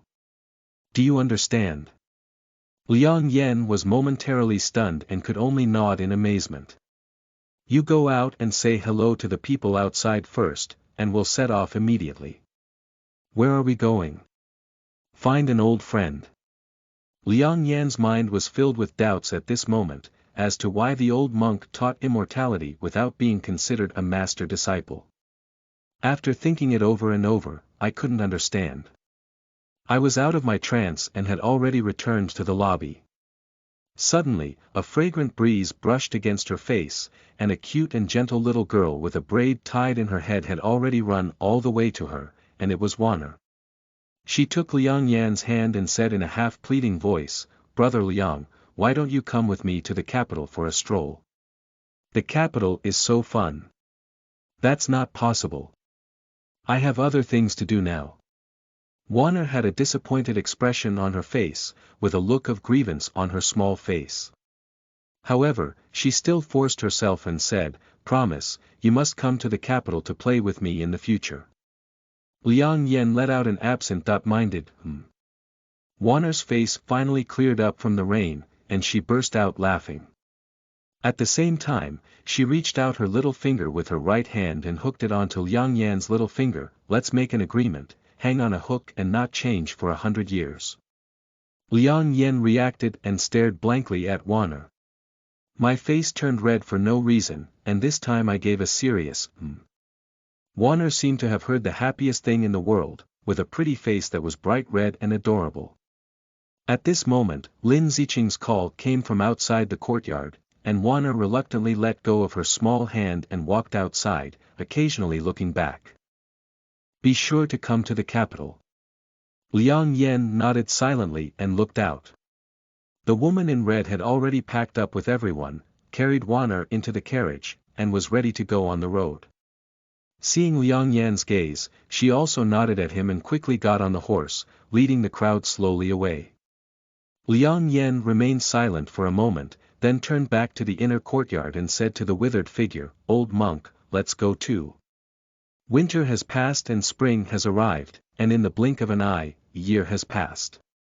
On this sunny day, thousands of miles away, a convoy was stationed on a dense jungle path. A young scholar dressed as a scholar in the convoy, holding a folding ink painting fan, shook his head vigorously as he recited poems and praises, as if he had also become intoxicated. In the back of the convoy, a middle-aged man with a butler-like appearance frowned and looked disgusted. The person next to him said, "Steward Liu, this young master is becoming more and more disrespectful. The nonsense of this poem doesn't make sense." "Humph, the young master is young and playful, not fond of reading. He prefers to find those bustling heroes and immortals who have achieved enlightenment. I don't know how many deep mountains he has visited and how many temples he has donated in recent years. Isn't that right? The old monk I met on the road yesterday, I don't know which temple he belongs to, and he even brought a little disciple. Judging from his skinny appearance, he doesn't look like a Daoist monk." The young master insisted on getting off the car and treating them well, and even took them on the road together. It was just nonsense to offer them delicious food and drink along the way. Steward Liu coughed and said, "All right, don't talk anymore. You're not unaware of the young master's temperament, and you prefer these virtuous monks." When he spoke of the 4 words, virtuous monks, he emphasized his tone and looked back at an old monk sitting cross-legged, with a mocking tone that was self-evident. After a pause, he said again, "The young master has been greatly favored by his wife since childhood. As servants, we should do our best and not make any hasty remarks." The crowd nodded hastily upon hearing this. At this moment, a swordsman in green in the front row of the convoy suddenly shouted loudly, "All on guard." A stone stirred up 1,000 waves, and more than 10 guards who were originally gnawing on dry food almost simultaneously drew out their weapons, forming a circle with guarded expressions. A strange smile came from the woods. "Jie jie. The kid's reaction is quite clever." Then a burly man walked out from behind the tree, carrying a large copper hammer weighing several tens of pounds on his shoulder. Following him were 4 bandits, one wielding a knife, one wielding an axe, and the other 2 wielding swords. Seeing the 5 figures clearly, the swordsman in green felt a thud in his heart, as if he had been hit hard. Immediately, he clenched his fists and said with a bitter smile, "It turns out to be the 5 tigers among the 5 tigers and 3 wolves of Fengyun village, whom he has admired for a long time. Huh, the little doll has some knowledge. Even though we know our names, if we don't quickly hand over the gold and silver, we can't do that. Hand over the money and leave you waiting for a way out." The Qinghu swordsman felt depressed in his heart. If these 5 tigers were to face each other alone, he would not have a certain chance of victory. Now that the 5 tigers have arrived together, although he has many subordinates, he is not the enemy of these people combined. If it were really a fight, there probably wouldn't be anyone alive. But there is something important on the car that the city lord personally ordered, and there must be no loss. If it is presented with both hands, the city lord will hold him accountable after returning to the city, and he will not be able to live without saying it. The old mother, wife, and children in the city will also find it difficult to escape punishment. It seems that only by gathering everyone's strength to fight, I will take that thing away while taking advantage of the chaos.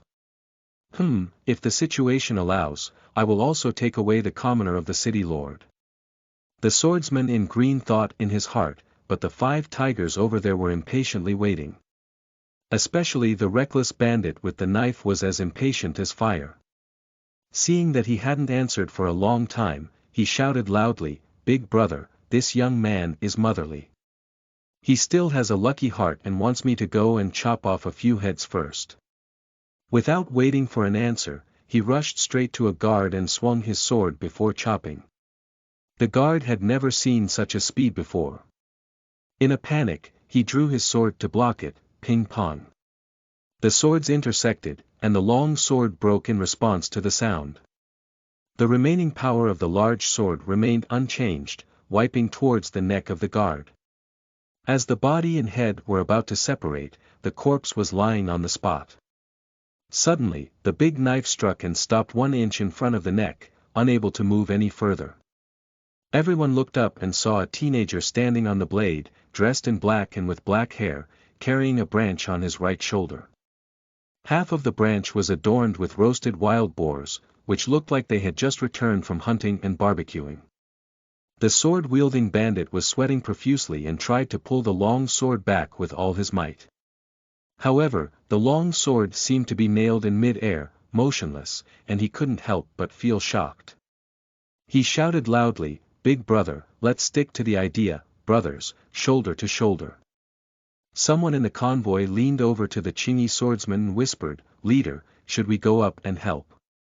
The swordsman in green pondered slightly and said, "Don't worry, this kid didn't show off his skills before. Obviously, he wanted to pretend to be a pig and eat a tiger. Let's wait and see his strength before we talk." During the conversation here, the 5 tigers had already rushed forward. The bandit who wielded the hammer rushed up from the front with a copper hammer in his hand, and the axe had already silently wrapped around the back, preparing to take a decisive blow. The 2 tigers who wielded the sword were originally brothers, but later were taught the art of combining their swords by a master. With rare defeats, the 2 of them used the art of combining their swords, attacking the young man in black one left and one right. The young man in black didn't seem to be worried. Instead, he took off a yellow wooden gourd from his waist and looked up to take a sip. Then he flipped over and jumped up, and the bandit with the knife was free. With joy in his heart, he swung his knife back and slashed at the young man. The young man was in mid-air, not in a hurry, his left leg flapping in the air. With a loud bang, he slapped the face of the knife-wielding bandit. The knife-wielding bandit suddenly flew backwards like a remnant leaf in the wind, colliding with a huge rock. His face was blurry with blood and flesh, and he was stunned on the spot. Immediately after, the young man turned around and opened his mouth to spray a white mist, which seemed to be the drink he had just drunk. The target was the bandit behind him who was using an axe. The bandit's face changed and he quickly waved his axe to resist. But the white mist was as fast as lightning, instantly hitting him with a puff and hiss, like 100 needles piercing through paper. Countless blood holes appeared on the bandit's body, and the anger in his eyes quickly passed away. It was actually sprayed to death by the young man with a sip of alcohol. The boy spewed out a mouthful of alcohol in the air, and his body fell. His right foot landed on one foot, as if a transparent ripple had spread from his feet.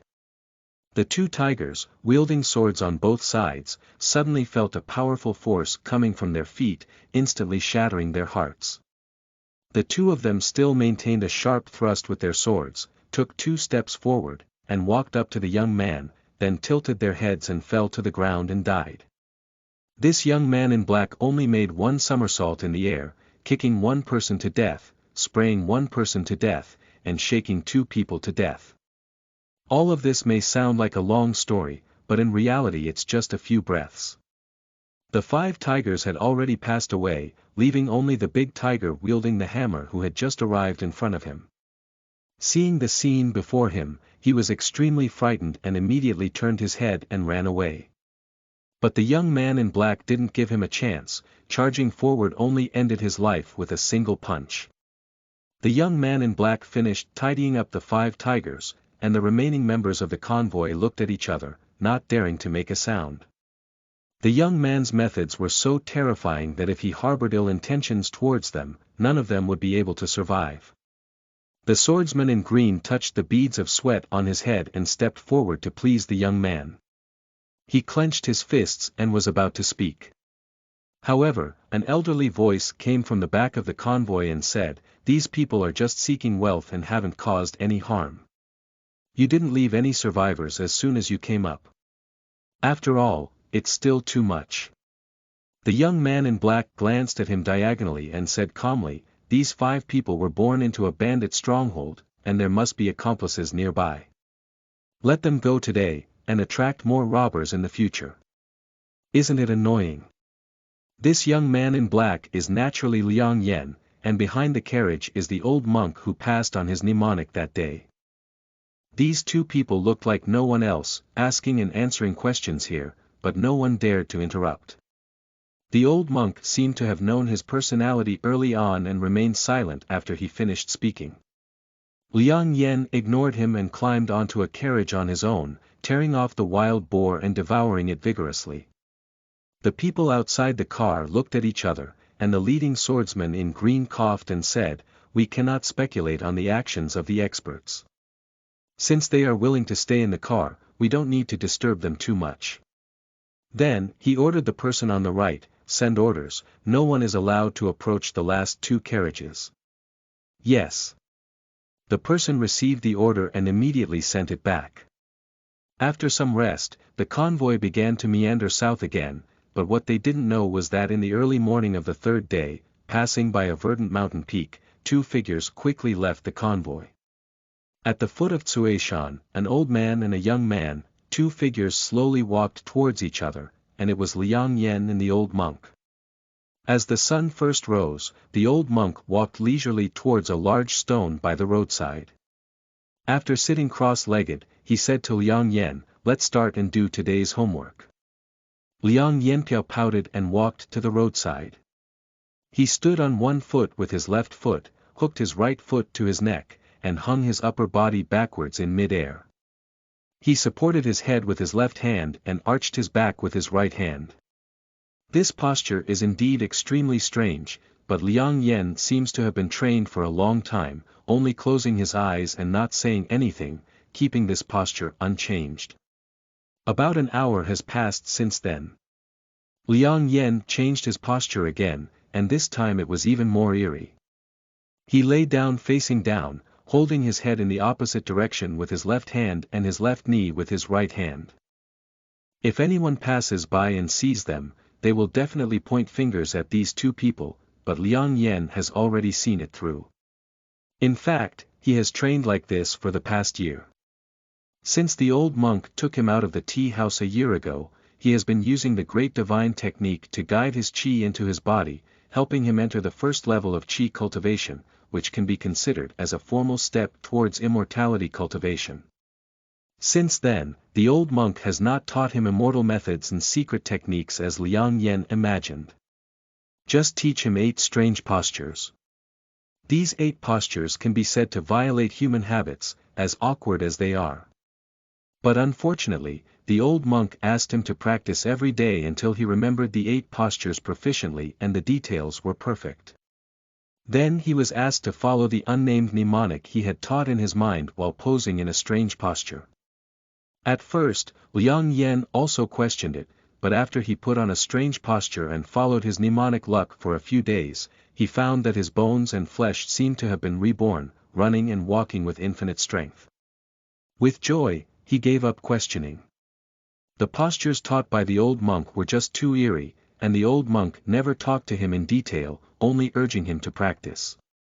Liang Yen was angry in his heart, so he randomly named these postures, such as the first 2 being named napping posture and rolling posture by him, as well as cursing posture and punching posture. The young man focused on practicing, while the old monk closed his eyes and meditated. The 2 of them remained silent for a while. When Liang Yen finally finished work, the old monk slowly stood up, nodded at him, and turned to walk up the mountain.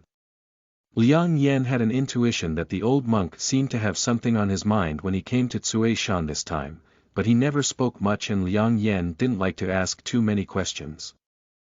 He could only follow behind in a dull manner. After walking on the mountain path for a while, Liang Yen suddenly said, "Old monk, you have taught me for a year. Now, can you tell me what kind of martial arts I have practiced?" "Bastard achievement," the old monk said without looking back. Upon hearing this, Liang Yen was taken aback and immediately reacted, knowing that he was angry at the confusion in naming the posture he had taught him. I couldn't help but clap my hands and burst out laughing. "Amazing, amazing. Your martial arts are either cursing in the bustling market or rolling around like a street thug. It would be perfect to call them thug skills. Ha ha ha." Liang Yen smiled for a while, but saw no response from ahead. Finally, I couldn't help but ask, "Old monk, what are we doing here at Cuishan?" The empty mountain road was filled with the leisurely voice of the old monk. "Find someone." End of this chapter. Chapter 6. Cuishan Exchange Conference. You are listening at novelfull.audio. Chapter 6. Cuishan Exchange Conference. Cuishan is not too high. Liang Yen and his companions followed the mountain road, and when they reached the halfway point, several pedestrians gradually appeared around, mostly young people aged 17 or 18, as well as some middle-aged people. Liang Yen glanced over and knew that these were all cultivators. Suddenly, he felt a strange feeling in his heart. Although he was only practicing qi at the first level, the cultivation levels of the people around him were perfectly in his mind. For example, the young man in black on the left, Liang Yen knew at a glance that he was practicing qi at the second level, and for example, a strong man in yellow clothes ahead, he knew he was practicing qi at the third level. Liang Yen was puzzled in his heart and looked at the old monk again, but still only saw a withered and dull old man with no spiritual energy on his body, just an ordinary person. Of course, Liang Yen would not regard the old monk as a mortal. After much thought, it should be the wonderful use of the martial arts passed down by the old monk. Since practicing this technique, Liang Yen clearly felt that his hearing, eyesight, and intuition were dozens of times more sensitive than before. While he was pondering, the people rushing around suddenly stopped. Liang Yen looked up and saw a white mist ahead, which was so hazy that he couldn't see the end. The people around seemed prepared and took out a talisman one after another, throwing it in the air. The talisman ignited at the sight of the wind, rolled and landed in front of the owner, and then crawled into the white mist, as if leading the way. The people who sacrificed talismans quickly followed and disappeared into the white mist. Liang Yen asked curiously, "What are those?" "Road guidance," the old monk said without looking back. "Oh, why haven't we?" "No need, follow me closely behind you."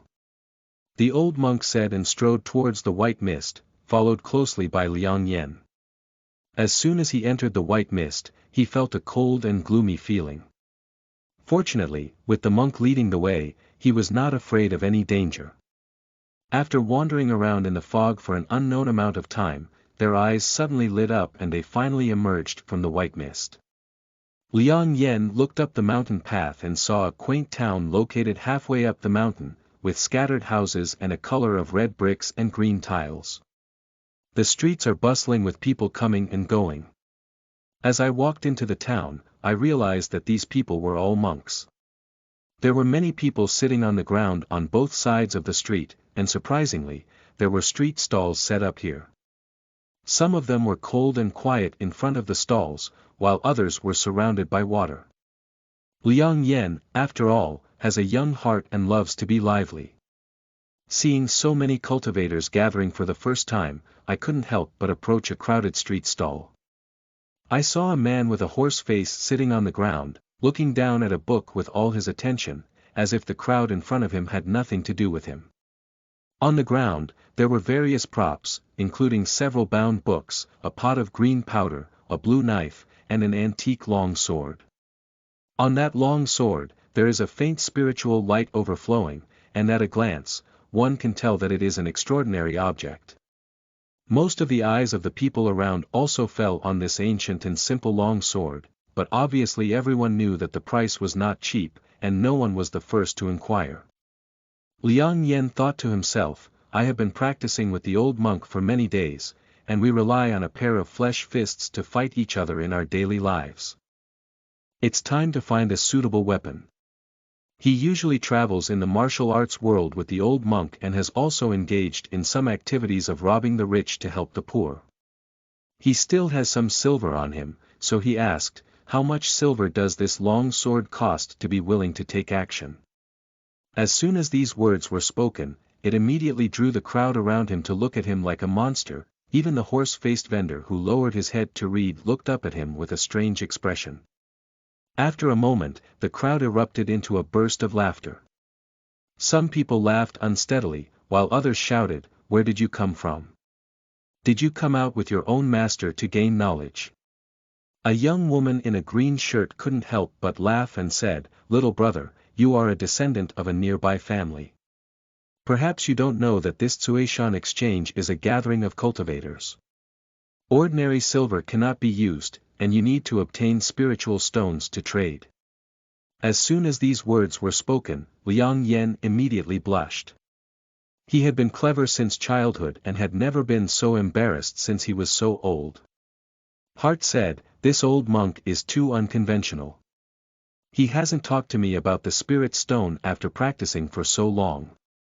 Thinking about it, he turned around in anger. However, he realized that the old monk had already disappeared without a trace. Liang Yen felt a sudden surge in his heart. Oh no, did the old monk feel shy in his pocket and lose face, so he threw me here and left early. The old monk was nothing but a ragged monk's robe. The more Liang Yen thought about it, the more he realized it was possible. Did he really run away? As I was lost in thought, a voice suddenly came to my ear. I have something to do. You can take a stroll first and come to the Tianzi room of the Floating Cloud Hotel in the town in the evening to find me.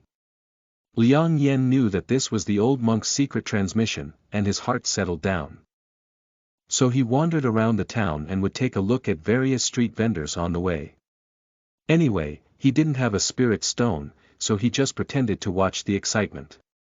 Unconsciously, it was evening when Liang Yen stood up from a booth and was about to go find the Floating Cloud Hotel. Suddenly, someone slapped me on the shoulder. Liang Yen turned his head and saw two men and a woman standing behind him. They were a young girl in red, a short and chubby boy, and a refined man. All three of them were around 17 or 18 years old. Except for the refined man who was in the second level of Qi cultivation, the other two were in the first level of Qi cultivation. Now the refined young man is looking at him with a smile on his face. I have met Dao Youzu, and I am Qinghu. Do you know your esteemed name? After hesitating for a moment, Liang Yen clenched his fists and said, Liang Yen. Qinghu smiled confidently and said, so it's Liang Dao Youzu. Let me introduce you to Tang Yen and Su Kuan. Liang Yen nodded one by one to indicate. Chen Chong said again, Liang Daoyu has been watching here for a while but hasn't made any moves. He probably doesn't like these things. Liang Yen smiled bitterly in his heart, if you don't like it, it's fake. If you can't afford it, it's true. However, it's impossible to say this, so he nodded and said, there really isn't much good stock. Chen Chong's eyes lit up and he said, so Liang Daoyu, like us, is all heading towards tomorrow's mountaintop auction. Upon hearing this, Liang Yen was taken aback and instinctively said, what kind of auction? Chen Chong and his three companions looked strange and said, Daoist friends don't know about the auction on the top of Cuishan mountain. I don't know which sect you are from, or which cultivator family's children. Liang Yen thought to himself, I don't have any sect. I followed a lazy monk and didn't even allow myself to become an apprentice. I don't even understand the common sense of the cultivation world. I feel ashamed today. Although he thought so in his heart, he still smiled on the surface and said, Chen Daoyu doesn't know anything. My master is a casual cultivator, and I have been practicing hard with him in the mountains since I was young. This time, I was ordered to come out of the mountains to gain a long understanding. After hearing this, Chen Chong smiled gently and said, I turned out to be a disciple of casual cultivation. In fact, the three of us are also casual cultivators. Although our sect is good, it is not as free as us. However, casual cultivation is relatively isolated. When it comes to extramarital affairs, it is better for us to unite and help each other. Liang Yen nodded and said yes. Since Liang Daoyu is not aware of this mountaintop auction, let me introduce it to you. Speaking of this Cuishan exchange meeting, it is hosted by the outer courtyard of Yixing Pavilion, the first sect of cultivation in Zhao country. Yixing Pavilion holds 3 types of exchange meetings in various parts of the country every now and then. During this time, everyone can exchange their cultivation experience, sell or exchange various spiritual tools, elixirs, and materials together.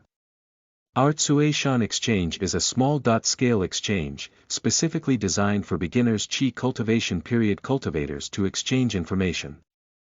I see, Liang Yen has been taught. So what happened to this mountaintop auction? Liang Daoyu is somewhat unaware that there are some inconspicuous groceries on the periphery of this exchange meeting. No one would use good things to set up street stalls, just like what Liang just saw. Didn't he also not find what he wanted? The real good things will be auctioned off at the mountaintop tomorrow night. I don't know what conditions are needed to participate in this mountaintop auction, Liang Yen said with a sudden realization. Chen Chong smiled and said, there are no conditions, but the people who participate are usually nearby immortal cultivation families or sects, familiar to each other. Liang Daoyu has been living in the deep mountains for a long time, practicing hard, and he is quite familiar with each other. Perhaps the disciples guarding the sect will make things difficult when they see him. Liang Yen sighed and said, so, this auction still has no chance with me. It's not like that either. In fact, Chen's cousin is a famous disciple of Tan Shanzong nearby, who happened to be selected as one of the assisting patrol disciples for this auction. When the time comes, he can come forward and help us, and we can also join in the fun. So much trouble to Brother Chen, it makes Liang Yen feel sorry. Chen Chong said solemnly, Brother Liang, what do you mean? As I mentioned earlier, our scattered cultivators are outside and we should help each other. Going to the auction this time also gave us a long insight. Liang Yen thought to himself that there was nothing wrong with him. Since the other party invited him so warmly, it was not easy to refuse. Immediately nodding, he said, thank you to Brother Chen first. Chen Chong smiled and said, it's only natural that we should meet here tomorrow night at Hai Shi and set off together. Liang Yen nodded and joked with everyone before leaving. By the time I arrived at the Pavilion Inn, it was already evening. After inquiring with the shopkeeper, I finally found the Tianzi room. To his surprise, it was actually a VIP room. When did the old bald donkey get rich? Thinking so, he pushed the door in. The old monk is sitting inside the room, with his hands clasped together at the tea table, seemingly meditating. Seeing Liang Yen feeling depressed, he asked, "How are you? Do you have something you like today?" "It's okay if I don't ask, but when I ask Liang Yen, I get angry." Rolling his eyes and feeling annoyed, he said, "I've seen so many things, but I can't spend the money." The old monk knew he was mocking him, but he wasn't angry either. He smiled slightly and magically took out a small cloth bag from behind, handing it to Liang Yen. Liang Yen instinctively reached out to take it and glanced at it. "Is this the legendary storage bag?" After he opened the small cloth bag, he was completely shocked and saw 100 spirit stones neatly stacked inside.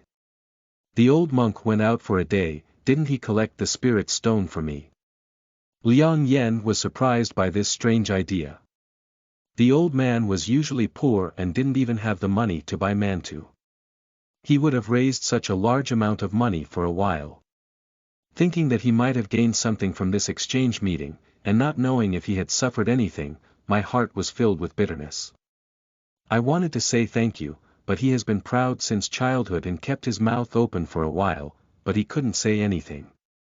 The old monk didn't pay attention to his strange expression and continued, "Actually, you should know that money is an external thing. As cultivators, we value our own cultivation the most. When we encounter something that can increase our cultivation and strength, we should take action. In fact, this is also the reason why some good things often have value but no market." Liang Yen took a deep breath and said, "Remember, kid." The old monk nodded satisfied and said, "Go and do today's homework quickly." There was nothing to say all night, and the next morning, the old monk went out again. After what happened yesterday, Liang Yen was not worried either, he just meditated and practiced his qi alone in the inn. A day rushed by, and in the blink of an eye, it was evening. Liang Yen regained his senses from meditation, and there was only him in the inn, without the presence of the old monk. Looking out the window on the street, most of the people had closed their stalls. "Is the old monk coming back late today? Well, it's time to schedule a meeting. I'll go to that auction first and see if there's anything good," Liang Yen thought to himself. He stood up and took the storage bag given by the old monk into his arms, pushed open the door, and walked outside. End of this chapter. Chapter 7. Wooden Fish. You are listening at novelfull.audio.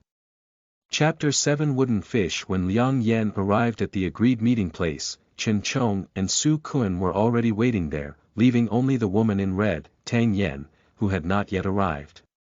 Chen Chong smiled slightly at Liang Yen and said, "Sorry, maybe Tang Daoyu has something important to delay. Let's wait a little longer." Liang Yen bowed and said, "It's okay, I don't have anything urgent to do anyway." He then stood beside the two of them and waited silently. After about a cup of tea, a strong fragrance of a young girl came, followed by a woman in red. "I'm sorry for keeping you waiting for so long." The young lady suddenly had something to do that delayed her trip. "Tang Yen apologizes to you all." Liang Yen looked at her and saw that the girl was dressed in a tight red robe today, with a face that seemed to have been meticulously dressed. She was already quite graceful, and at this moment, in addition to the girl's own youthfulness, there was actually a faint youthful charm. The combination of these two qualities left Liang Yen stunned. I don't know if it's his illusion, but as the girl spoke, she smiled at the corners of her mouth and glanced at him from time to time. If she didn't know him, she thought they were flirting here. At this moment, Chen Chong coughed and said, "Tang Daoyu, thank you very much. We didn't have much to do originally, but now we have more than enough time to participate in the auction. Speaking of being able to communicate with the fairy, wouldn't we even be able to wait for this little time? Do you think so?" When saying this last sentence, Chen Chong looked at Liang Yen intentionally or unintentionally. Liang Yen smiled awkwardly and said, "The fairy is too worried. As companions, we wouldn't care about this for a while." "That's great." Tang Yen exaggeratedly patted her chest and then smiled playfully at Liang Yen. They thought they just got to know each other and messed up their image in Liang Gongzi's mind. Liang Daoyu has a broad mind, but Tang Xianzi is worried too much. Since we are all together, let's start now. Chen Chong asked. Everyone naturally had no objections and walked towards the outside of the town. The four of them walked together for about an hour, and the mountain road was winding with a faint view of the mountaintop. Chen Chong stopped and didn't follow the mountain path. Instead, he turned towards the depths of the forest, and everyone followed closely behind, walking for about another stick of incense.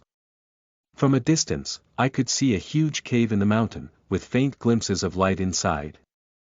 Upon closer inspection, there were few cultivators entering and exiting the cave entrance, indicating that the auction was about to begin. Chen Chong pointed to a tall young man at the entrance of the cave and excitedly said, "That's my cousin, the outer disciple of Tan Shanzong, Chen Hu." He then led everyone forward quickly and walked up to the tall young man, shouting, "Brother, it's me, Chen Chong." The young man named Chen Hu looked at him expressionlessly and frowned slightly, saying, "Why did you come? If you don't cultivate well and come to wander again, your cultivation has already stagnated." Chen Chong quickly flattered and said, "I'm here to congratulate you on being promoted to an outer disciple of the Tanshan sect. I'll also ask for your guidance." Chen Hu nodded in favor and looked behind Chen Chong, asking, "Who are these?" "These are all my casual cultivators, and I'm bringing them here to broaden my horizons this time." Chen Chong made a gesture to Chen Hu without leaving a trace. Chen Hu seemed to understand and nodded with a smile, saying, "Since it's your friend, it's not a big deal. You can go in. These are your brand names, each of you should take them. At the auction later, if you see something you like, you can quote for this brand." After everyone thanked him, they all went to collect a wooden plaque. Liang Yan also stepped forward to take it, glanced at it, and saw the words, 377, written on the plaque. Then he followed everyone into the cave. Inside the cave, there was a unique sky, and the entire cave was surprisingly large. The walls of the cave were adorned with crystals of unknown materials, emitting a radiance that resembled day in the deep night. At the innermost part of the cave, a temporary platform was built with horizontal beams, on which a large table was placed, obviously for auction purposes. In the empty space in the middle of the cave, there were over 100 cattails of all sizes. At this point, the seat was almost full, with only a few scattered vacancies. Liang Yan looked up and saw that the cultivation of everyone present had fallen into his mind one by one. Most of them were those who practiced qi on the 5th and 6th levels. There are also very few who have reached the 8th and 9th levels of qi cultivation. Just as he was observing, Liang Yan suddenly noticed that there were 3 sunken caves on the walls of the cave, which did not look natural, but rather artificial. The cave is blocked by a bamboo curtain in front of it, making it difficult to see what is inside. This is an auction held by Yixing Pavilion. Although some disciples from nearby sects will be temporarily requisitioned to assist, the senior members of the sect's foundation construction team will also be dispatched to take charge to prevent anyone from causing trouble. The 3 senior members of the foundation construction team who came to supervise the 3 caves on the walls of the cave are the same. As if seeing the confusion in Liang Yan's eyes, Tang Yan, a woman in red, explained softly beside him. Liang Yan's face turned slightly red and he nodded gratefully at her. "We arrived too late and didn't have many seats left. It seems we have to sit separately," Chen Man sighed. "That's all we can do, then let's each take our seats." The short and chubby young man Su Kuan walked towards a place first, and then Chen Chong left alone. Tang Yan bowed to Liang Yan and smiled, saying, "I wish Brother Liang a great harvest in advance." After saying that, she also walked towards a cattail. Only Liang Yan remained and found a remote corner to sit down. After about a cup of tea, I saw that no one had entered the cave entrance. Suddenly, a figure flew out of the wall cave and landed on the horizontal wooden platform. It was a scholar in a Confucian robe, holding a folding fan. He glanced lightly at the audience and spoke. I, Lin Fei, am serving as the elder of the outer courtyard of Yixing Pavilion, responsible for supervising this auction. Since you all have the honor to come, it is to give our Yixing Pavilion some face. I hope everyone can gain something here. But if anyone causes trouble here, Lin will never stand idly by. This statement was extremely polite, but the tone was chilly, especially the last sentence, which spread throughout the room with the pressure of his foundation building period, making the cultivators present shiver with fear. Liang Yan does not doubt that anyone would cause trouble here. This scholar will not hesitate to take action and kill him. The scholar nodded at an old man with a red nose below the stage as he saw his goal achieved, and then retreated into the cave on the wall. The old man immediately jumped onto the stage, coughed, and said to the audience, "Welcome everyone to this auction. This time, some special items, we have a few final items that will be auctioned off at the front. We hope everyone can be satisfied and return. Alright, let's not say much more. Let's go ahead and present our first auction item." Speaking, two beautiful women walked up from the stage carrying a tray, with a mahogany box placed on top of it. This first auction item is of utmost importance today. It is a talisman refined by a senior Daoist. It can be used after practicing Qi for more than 5 levels and can unleash a full force strike equivalent to the initial strength of building a foundation, but can only be used 3 times. As soon as this statement was made, there was an uproar in the audience. A strike that can unleash the initial strength of foundation building can only be used 3 times, but for these cultivators in the refining period, it is equivalent to having 3 more chances to save their lives. This kind of treasure is indeed rare, and many children of big families in the crowd have secretly rubbed their hands and regarded this talisman as a treasure in their pockets. Liang Yan just glanced lightly before moving his gaze away. His cultivation level is not enough now, he doesn't even have the capital to activate talismans, let alone pay attention to them. He came to the auction to see if there are any pills that can enhance his cultivation. The talisman was indeed raised to a sky-high price by everyone, and in the end, it was taken away by a middle-aged man in black for the price of 900 spiritual stones. The old man saw the first auction item selling so well, and couldn't help but smile, then introduced the second item with a smile.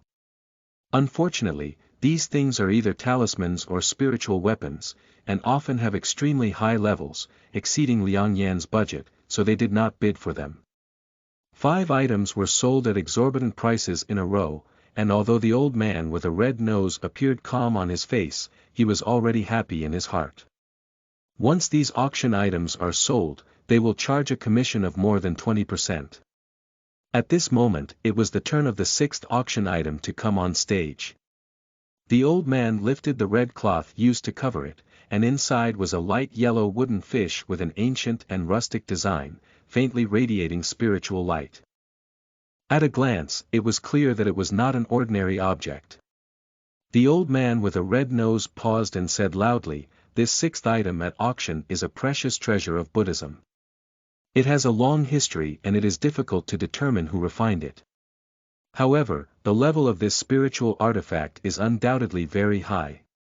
Moreover, it can serve as a calming and auxiliary tool for meditation and cultivation, and can increase the cultivation speed by about 10%. However, this also depends on the individual's qualifications. The starting price for the auction is 50 spirit stones, and you can start bidding." Everyone in the audience looked at each other, and there was no response for a moment. In sharp contrast to the popularity of the previous auction items. After a while, someone tentatively asked, "What is the effect of this wooden fish on attacking and trapping enemies? Or what defensive means does it have?" The old man with a red nose touched his nose and smiled awkwardly. "It doesn't have these effects, but as cultivators, we prioritize our own cultivation. This treasure can assist in cultivation and is considered a rare item." As soon as these words were spoken, there was an immediate uproar in the audience, and many cultivators shook their heads secretly.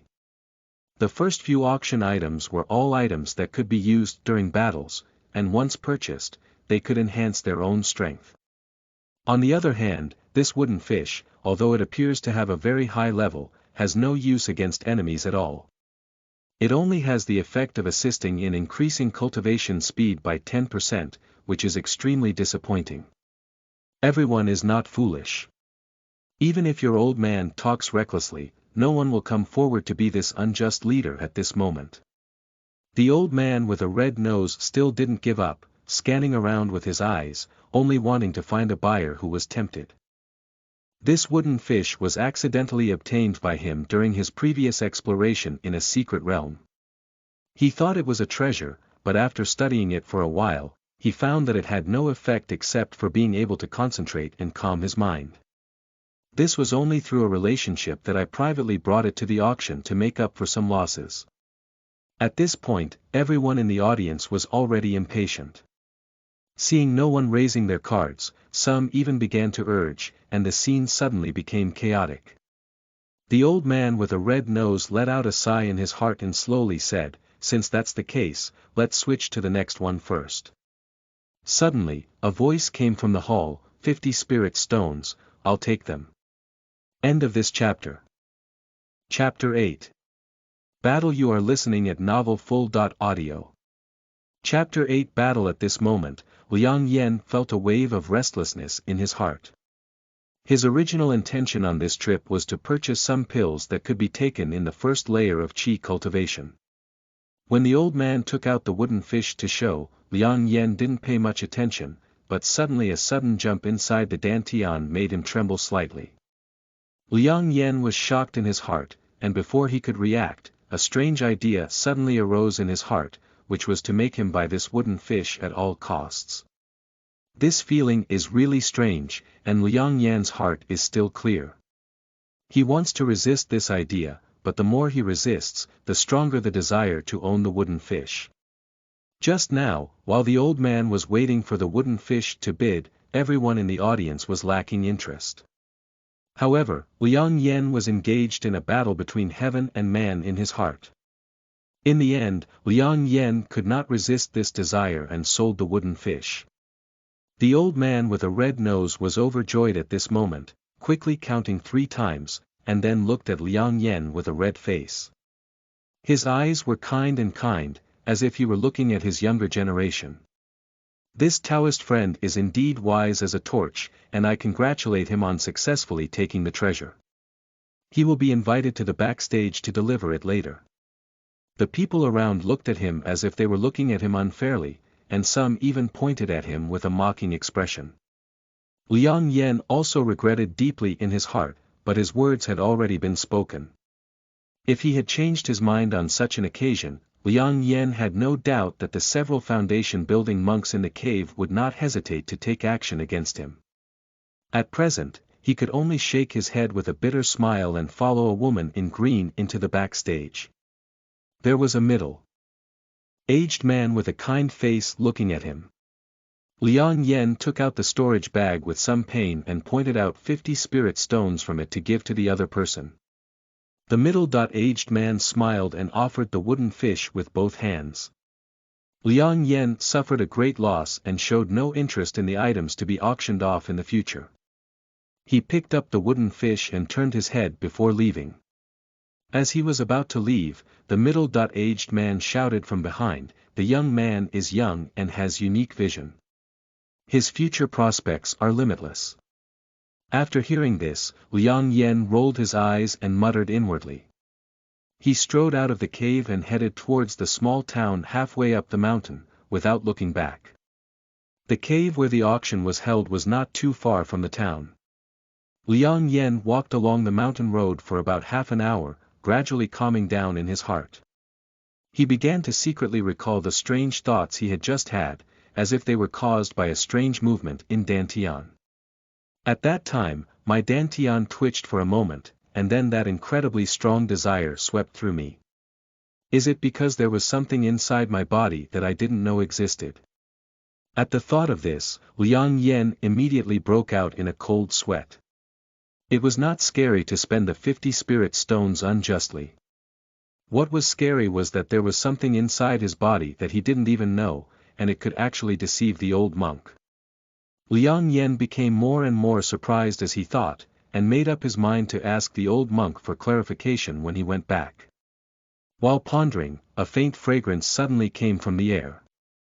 Liang Yen looked up and saw a young girl in red, with a slender figure and spring-like eyebrows and eyes, standing at the intersection, smiling and looking at him. Liang Yan's face turned red when she looked at him, and he dared not look at her.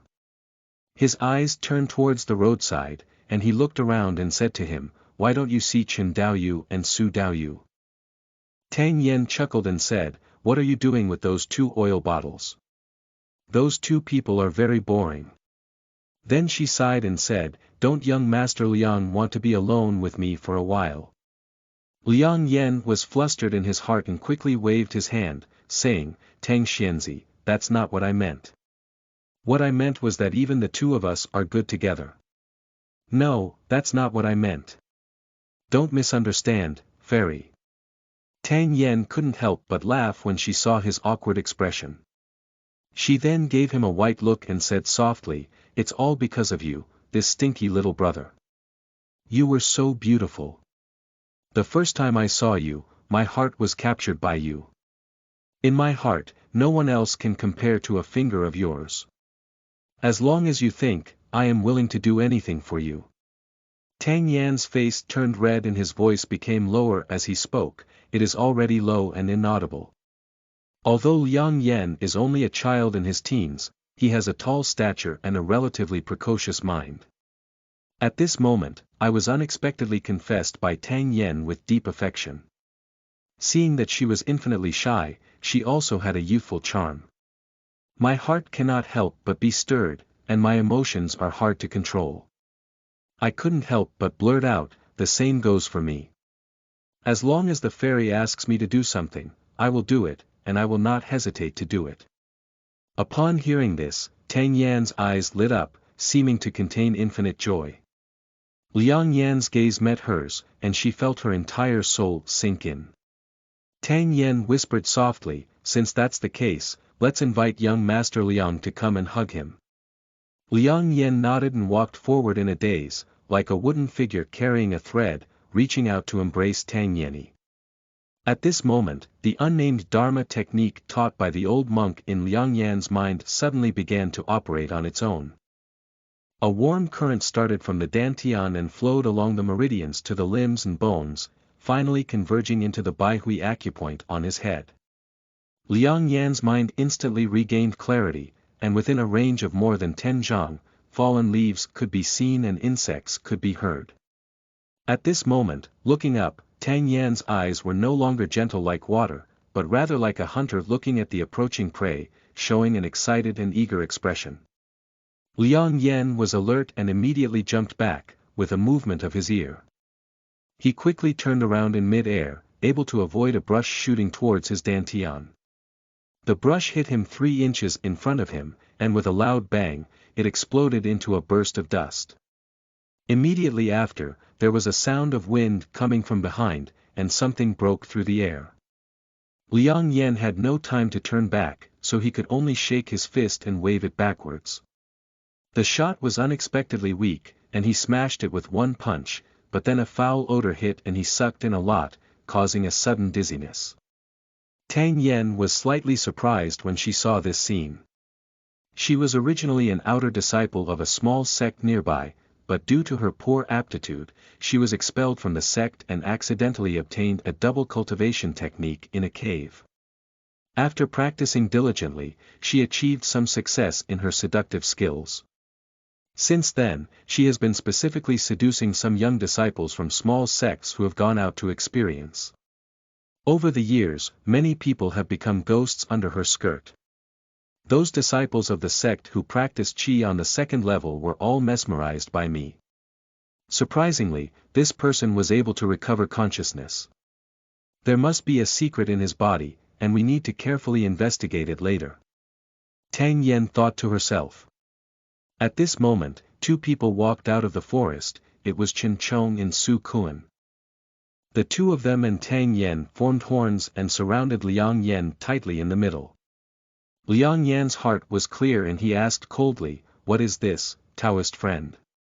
Chen Chong chuckled and said, "Why bother pretending to be confused with a clear understanding, Liang Daoyu? Actually, we only wanted to make some small fortune. Even casual cultivators like you can't make much profit. Who would have thought you were so extravagant that you spent 50 spiritual stones to buy a piece of garbage? I think you must be wealthy, right?" Tang Yen also covered her mouth and smiled, saying, "Young Master Liang, there's no need to struggle. You've been poisoned by my incense first, and now you've been poisoned by Su Daoyou's bitter poison.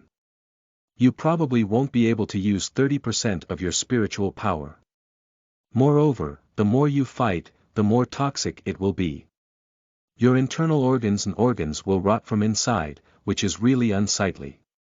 It's better to obediently present the storage bag. We won't make you sad, and we will definitely keep you whole for reincarnation. What do you think?" The three of them had already taken Liang Yan as their bag while chatting and laughing. The reason why they didn't immediately take action was actually waiting for the toxicity to erupt. Liang Yanma remained silent and suddenly rolled on the ground, holding his head backwards with his left hand and his left knee with his right hand. His posture was strange, as if he was rolling and splashing on the ground. The three of them were originally on guard to prevent him from fighting back when he was dying. At this moment, seeing his strange movements, they couldn't help but look at each other. Tang Yan frowned and said, "Young Master Liang, who is so iconic, should have made such an indecent gesture. If your husband dies, he will die. You must have lost your demeanor. Your appearance is becoming increasingly disliked by my sister.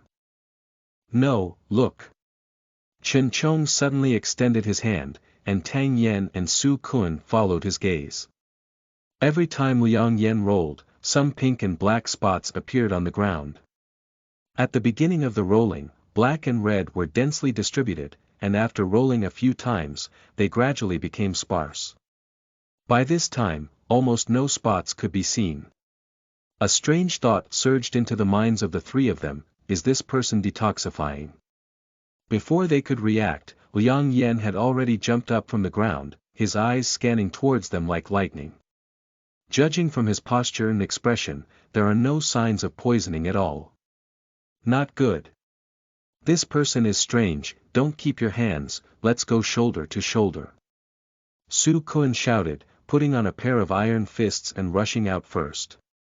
Liang Yan had just used the rolling posture, among the 8 postures passed down by the old monk. Although these 8 postures were eerie, each had its own magical effect.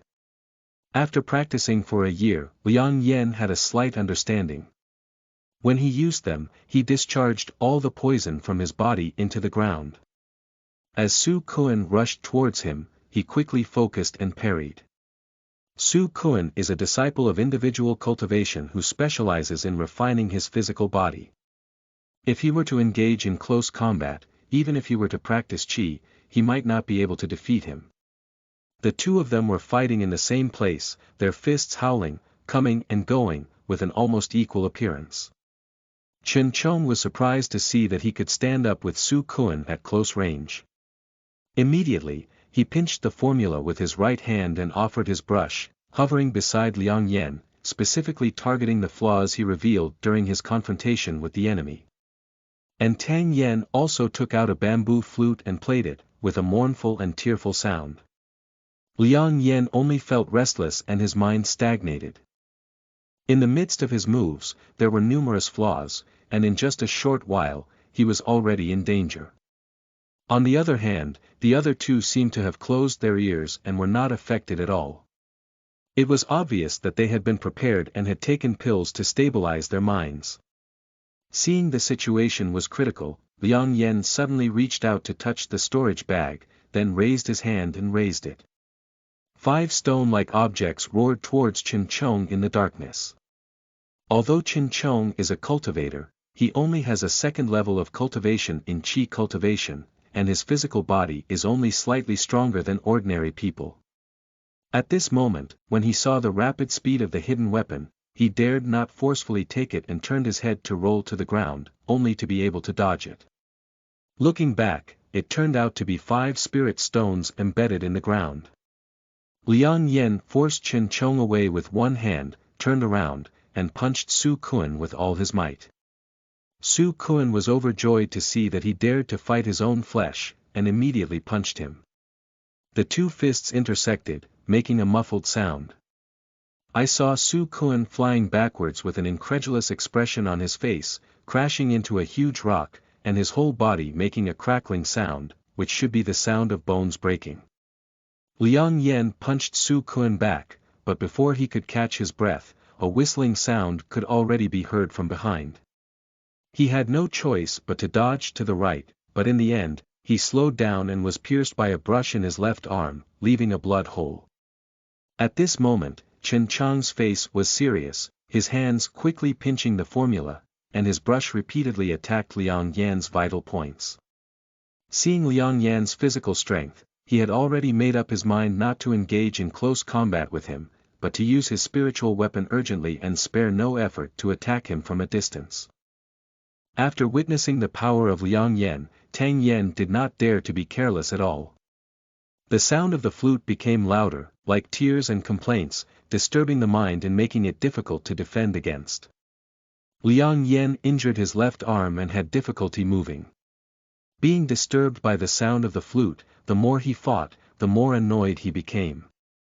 Suddenly, with one foot on the ground, the whole person flew into the air, with the right hand upside down and the left arm hanging down. He looked up and howled in the sky, which was the cursing scene in the 8 symbols.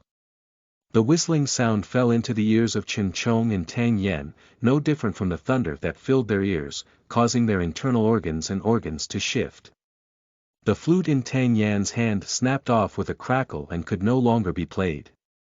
She held the broken flute in her hand and scanned her eyes, only to find that Su Kun was spitting blood from his mouth, his eyes wide open, and he was actually out of breath.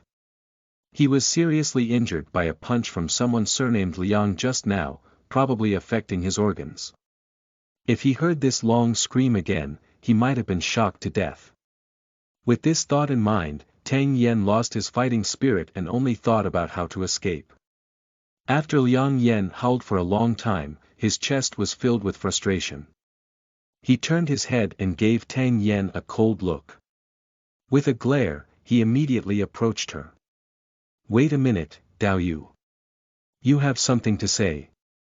Before he could say anything, Liang Yan grabbed his throat and twisted his neck with a click. Liang Yan threw down Tang Yan's body and turned his head to look at Qin Chong. In Qin Chong's eyes, this glance was no different from a fierce ghost demanding his life. Screaming loudly, "You can't kill me. If you kill me, you will die. Cousin. Cousin, help me." Liang Yan sneered and rushed towards him, exerting his right fist firmly on his chest. Qin Chong's heart was shattered and lifeless. At the moment when Liang Yan withdrew his fist, he suddenly felt a warning and his waist suddenly exerted force. He lay back flat, almost at the same time, a black knife flew past his face, emitting a foul odor, clearly smeared with poison. This was too sudden. Before Liang Yan could react, a cold and huge pain came from his lower abdomen.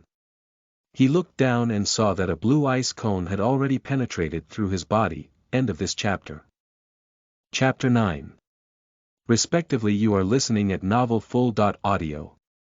Chapter 9. Respectively, Ice Cone Technique was originally the basic 5-element spell for beginners, but the person who secretly attacked clearly had a cultivation level far exceeding Liang Yan. At this time, the ice cone inserted in the lower abdomen condensed but did not melt, emitting waves of cold energy, and the whole body's blood seemed to be frozen stiff.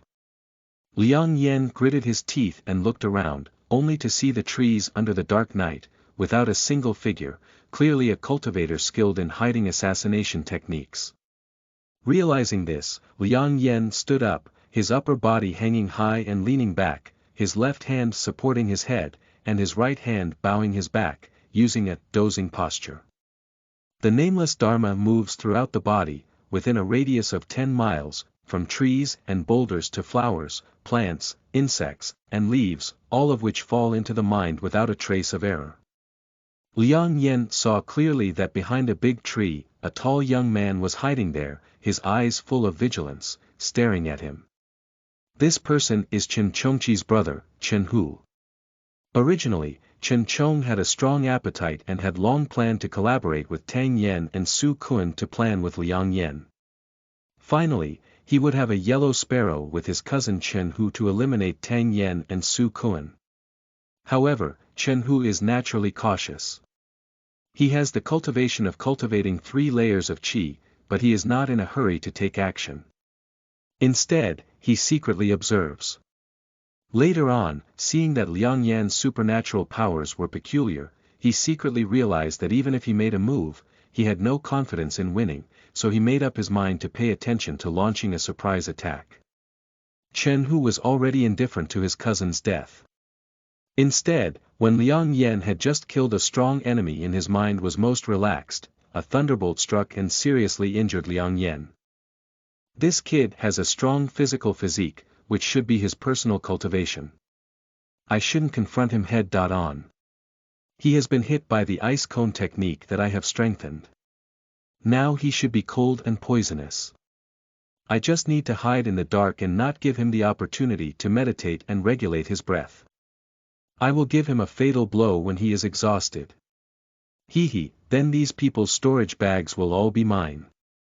Chen Huzheng was delicately planning when he suddenly caught a glimpse and saw Liang Yan stomping towards him. Damn it! Could this kid be able to see through my hiding place? Liang Yan was extremely fast, and before he could even think it over, he had already rushed within 3 zhang. Qinghu was greatly shocked and quickly pinched the formula in his hand. With a splash, 2 ice cubes quickly condensed and shot towards Liang Yan. At the same time, Qinghu used 2 ice cone techniques, his face pale, but he still dared not take it lightly and floated back.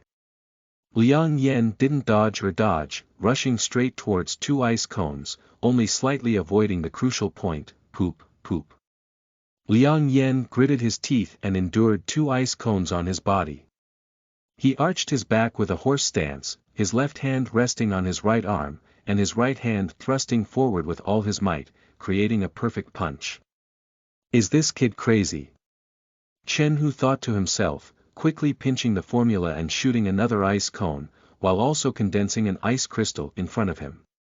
Then the fist wind roared, and the ice cones and crystals turned into ice like paper paste. The remaining strength of the fist did not diminish, and it directly hit Chen Chang's chest, shattering the inner armor gifted by his sect. It entered from the front chest and exited from the back chest. Qinghu's eyes were wide open, and he could no longer die. In fact, all sentient beings have the saying. Phase arises from the heart. When he arrived at the old monk's place, he turned the other way around.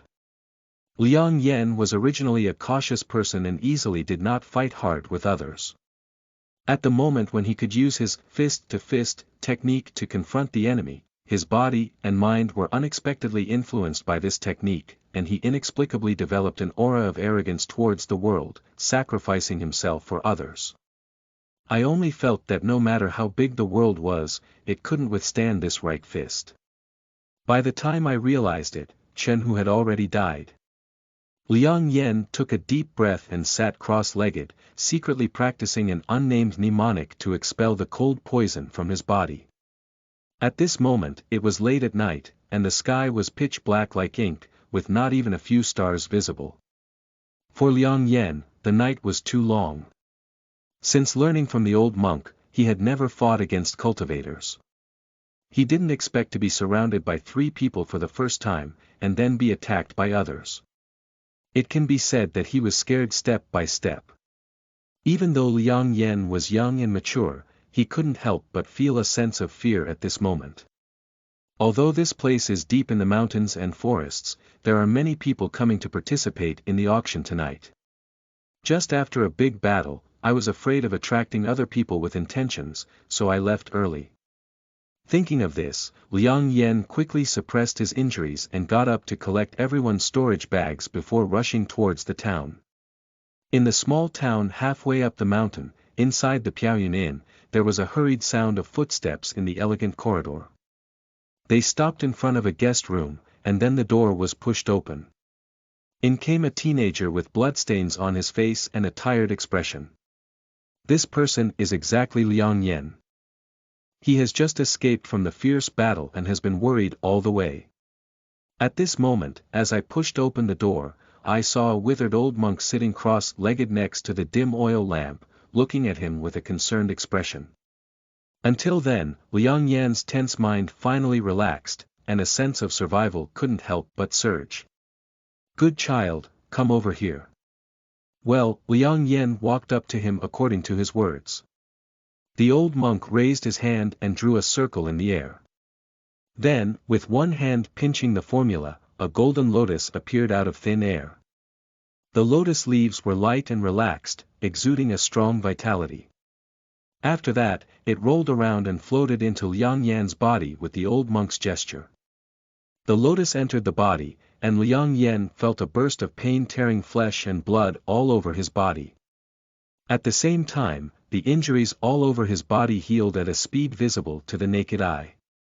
Liang Yan took a cold breath in pain and grinned at the old monk, saying, "Are you trying to save someone, old monk? How could it be like killing a pig?" As soon as he spoke, he felt inappropriate.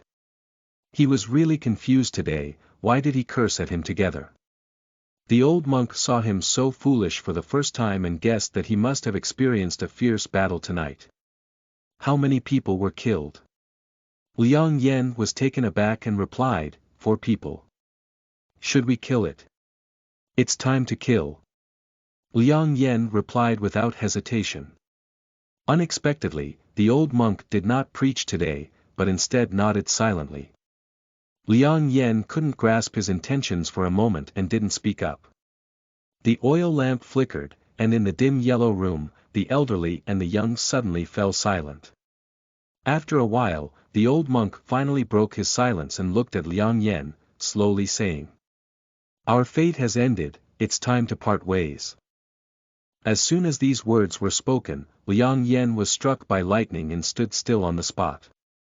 His family was in a great upheaval, and if it weren't for the help of the old monk, he would have been a dead end at this moment. In the following year, the old monk was even more attentive in preaching. Liang Yan didn't say anything, but in his heart, he regarded the old monk as a teacher and father-like existence. At this moment, listening to the old monk's unspoken words, he actually wanted to part ways with him. He immediately asked in a stern voice, "Why? Is it because my qualifications are too poor and rotten wood cannot be carved?" The old monk has said more than once that his spiritual roots are diverse, his qualifications are too poor, and he must have 10 times the perseverance of ordinary people in order to have a chance to prove the truth. The old monk sighed and said, "It's not like that. Although your qualifications are poor, you have a smart mind, a considerable wisdom root, and a resilient personality. You may not be able to explore the great path in the future.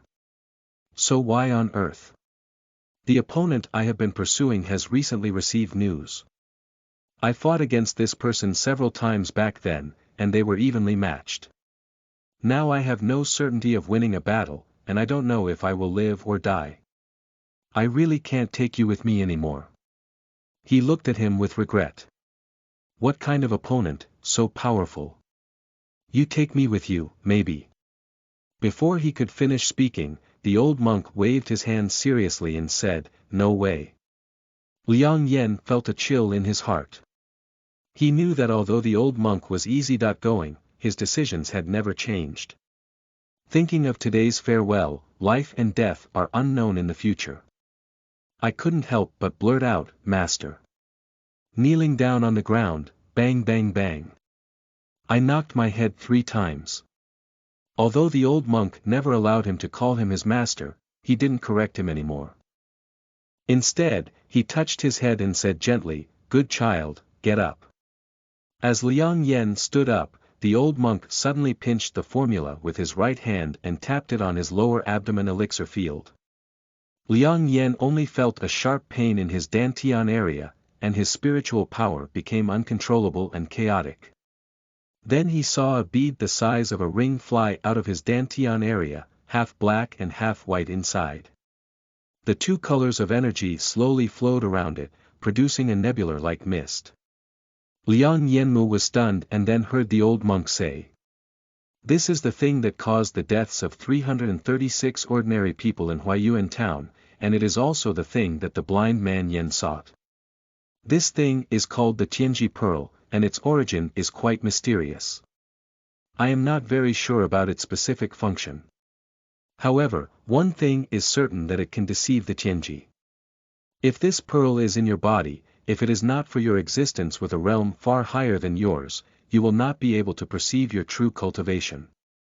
When you were seriously injured and unconscious, I startled the Fire King and took this pearl. Later, when you were unconscious, I refined it into your body." Liang Yan was taken aback after listening, then looked at Bao Zhu with a complex expression on his face. The old monk knew what he was thinking and slowly said, "There is nothing right or wrong with divine weapons and sharp weapons. Gratitude, resentment, and enmity only exist in the human world. This thing brings you disaster, but it may not necessarily bring you opportunities in the future. The key lies in yourself." Liang Yan took a deep breath and nodded solemnly, "I have been taught." The old monk showed a satisfied expression on his face and said, "You should keep this item safe and not reveal it in front of anyone. You should know." Before he could finish speaking, a sudden mutation occurred. Liang Yan's storage bag shook violently without any warning, and then a wooden fish flew out of it. The Tianji Pearl seems to have sensed and emitted a glow that shone on the wooden fish. Kazi, Kazi. Visible cracks began to appear on the wooden fish, but in the end, they couldn't bear it anymore and collapsed. A black aura flew out from inside, and within the aura, a faint face could be seen, with double horns on the head and fangs on the mouth. "Ha ha ha, the flower monk has been trapped in me for 100 years, and finally he has come out." As soon as he appeared, he smiled up at the sky and then glared fiercely at Liang Yan and his companions, saying, "Humph, an ordinary person, a junior who has practiced qi, as a blood food, it's not enough to even fill my teeth, but I just got out of poverty, so I reluctantly took you all in."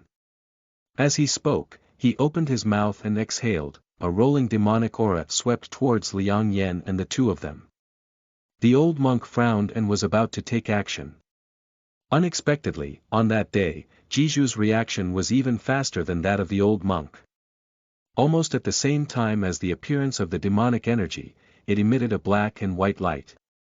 When the demonic energy met the black and white light, it melted instantly, and the face in the demonic energy seemed to encounter a natural enemy, turning around and running away. However, the speed of the black and white light is faster, catching up with the face in an instant and rolling it back. The Tianji Pearl spun and danced around his face, not sure if it was an illusion. The Tianji Pearl gave Liang Yan the feeling of a lion inspecting its prey. After a while, the Tianji Pearl flickered slightly, as if not satisfied with the prey in front of it. A black light shot out of the pearl and hit the face. Her face twisted and struggled, instantly turning into flying ash, leaving only a faint demonic aura, which was sucked in by the Tianji Pearl. Immediately after, four black light balls appeared around the Tianji ball, slowly rotating around it. One of them faintly revealed a magic character, but the light was dim and disappeared in an instant.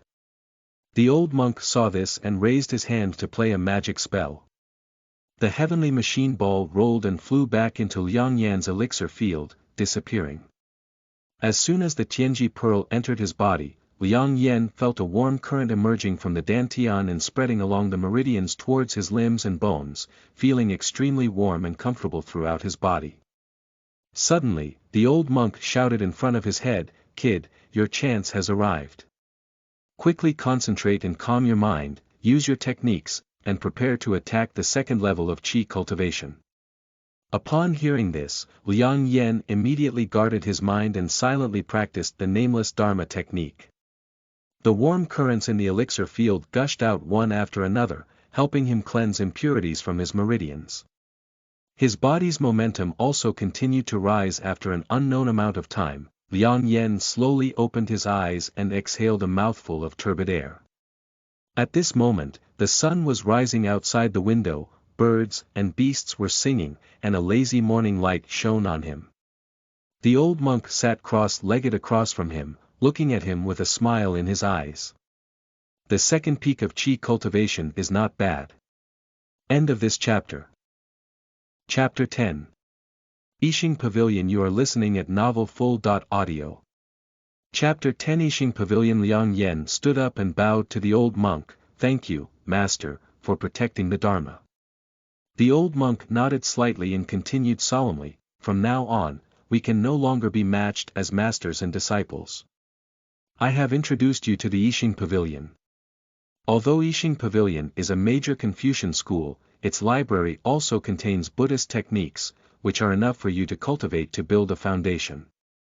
As for the way forward, it depends on you. Liang Yen nodded silently, and the old monk said, You come with me. I'll take you to meet the person in charge of the Yixing Pavilion. The two of them, old and young, left the floating cloud inn and walked towards the mountaintop. The mountain road was rugged, but the two of them had fast feet and soon reached the top of the mountain. Liang Yen looked up and saw a large vermilion mansion located in the middle of the mountaintop. In front of the courtyard stood two people, a man and a woman, dressed in blue clothes and elegant. The man, dressed in a blue Confucian robe and holding a folding fan, was none other than the scholar Lin Fei who presided over the auction that night. The two of them seemed to have been waiting for a long time when they saw the old monk approaching and clasped their fists, saying, I've seen you before, senior. They then looked up and down at Liang Yen. Is this the person entrusted by the senior? Not bad, this little doll has a connection with the poor monk and also has spiritual roots, but the poor monk has something to do and cannot lead him to practice. Don't worry, senior. If it weren't for the senior's treatment last time, I might have fallen into danger. Lin guarantees that he will definitely introduce this person to the sect. The old monk nodded and walked towards a corner.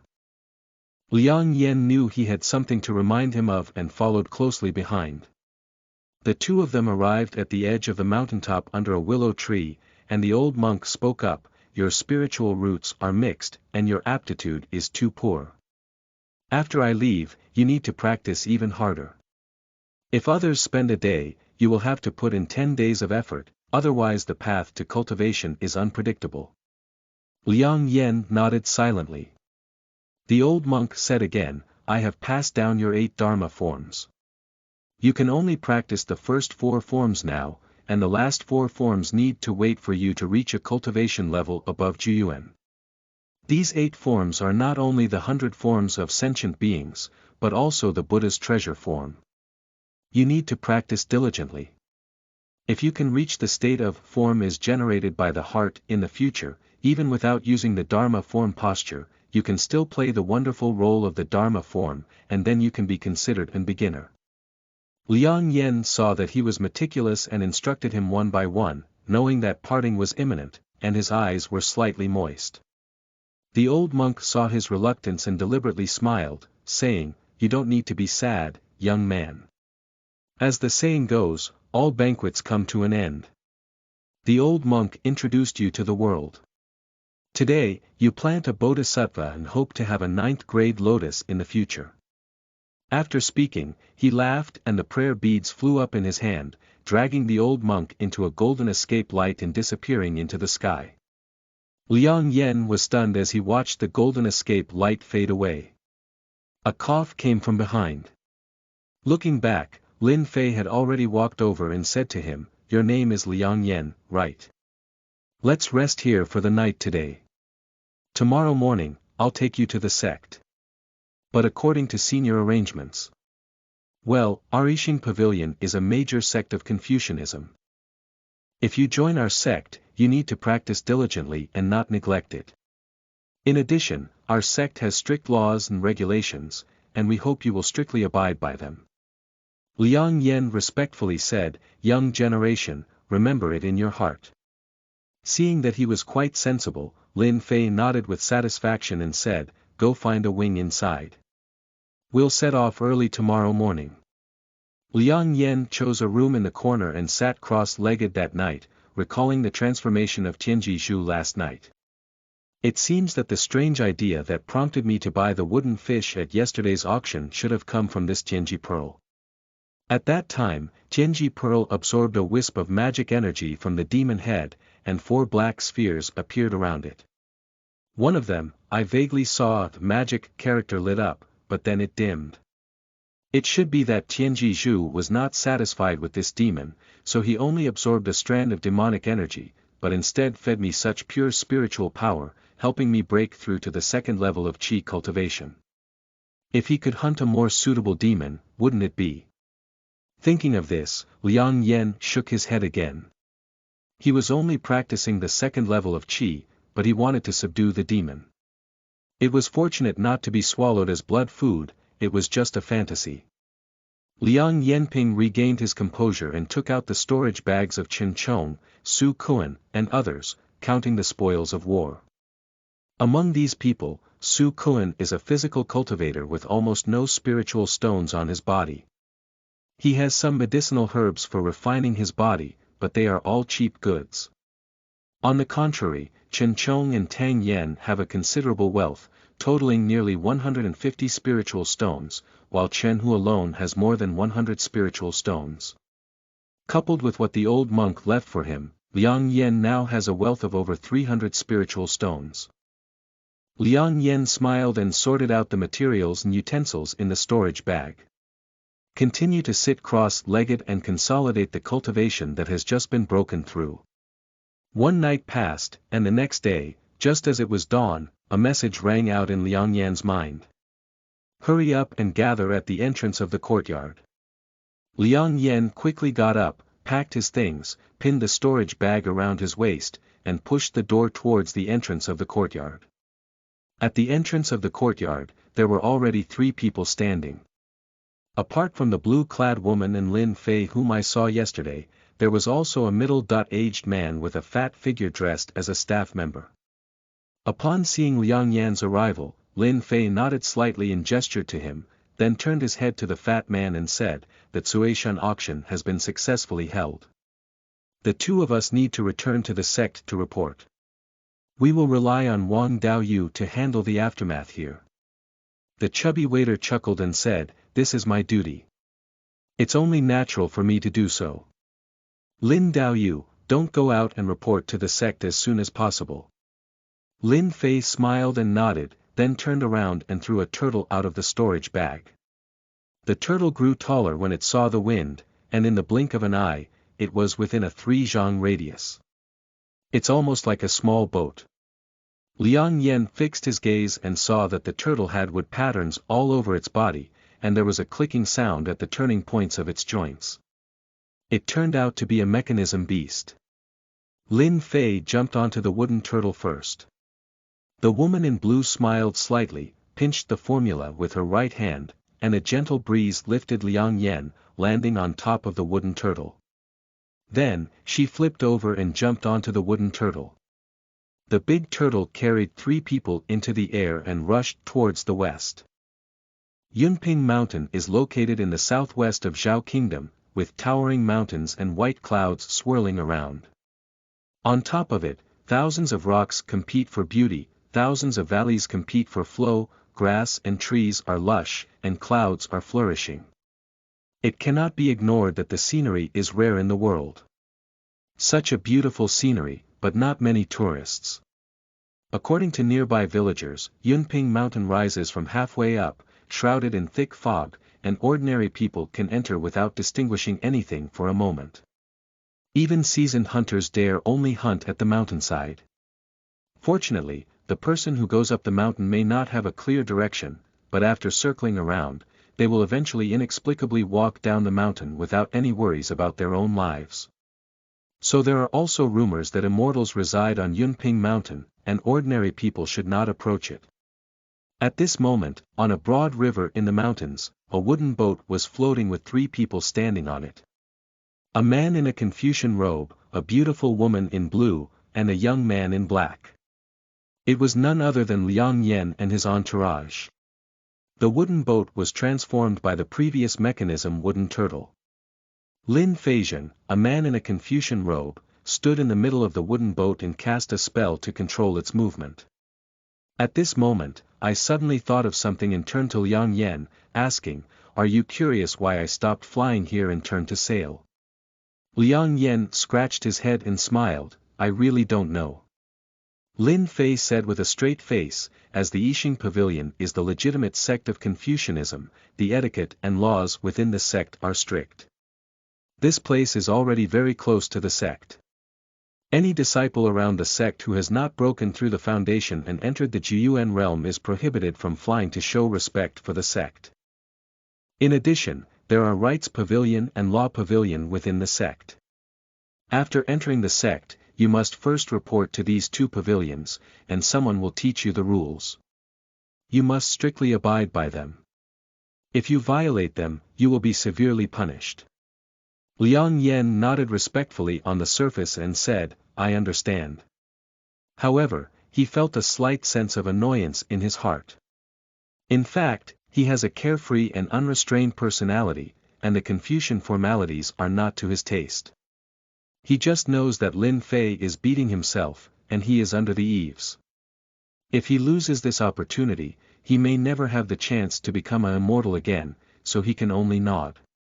Upon seeing this, Lin Fei nodded in satisfaction and ignored him, instead focusing on driving the wooden boat.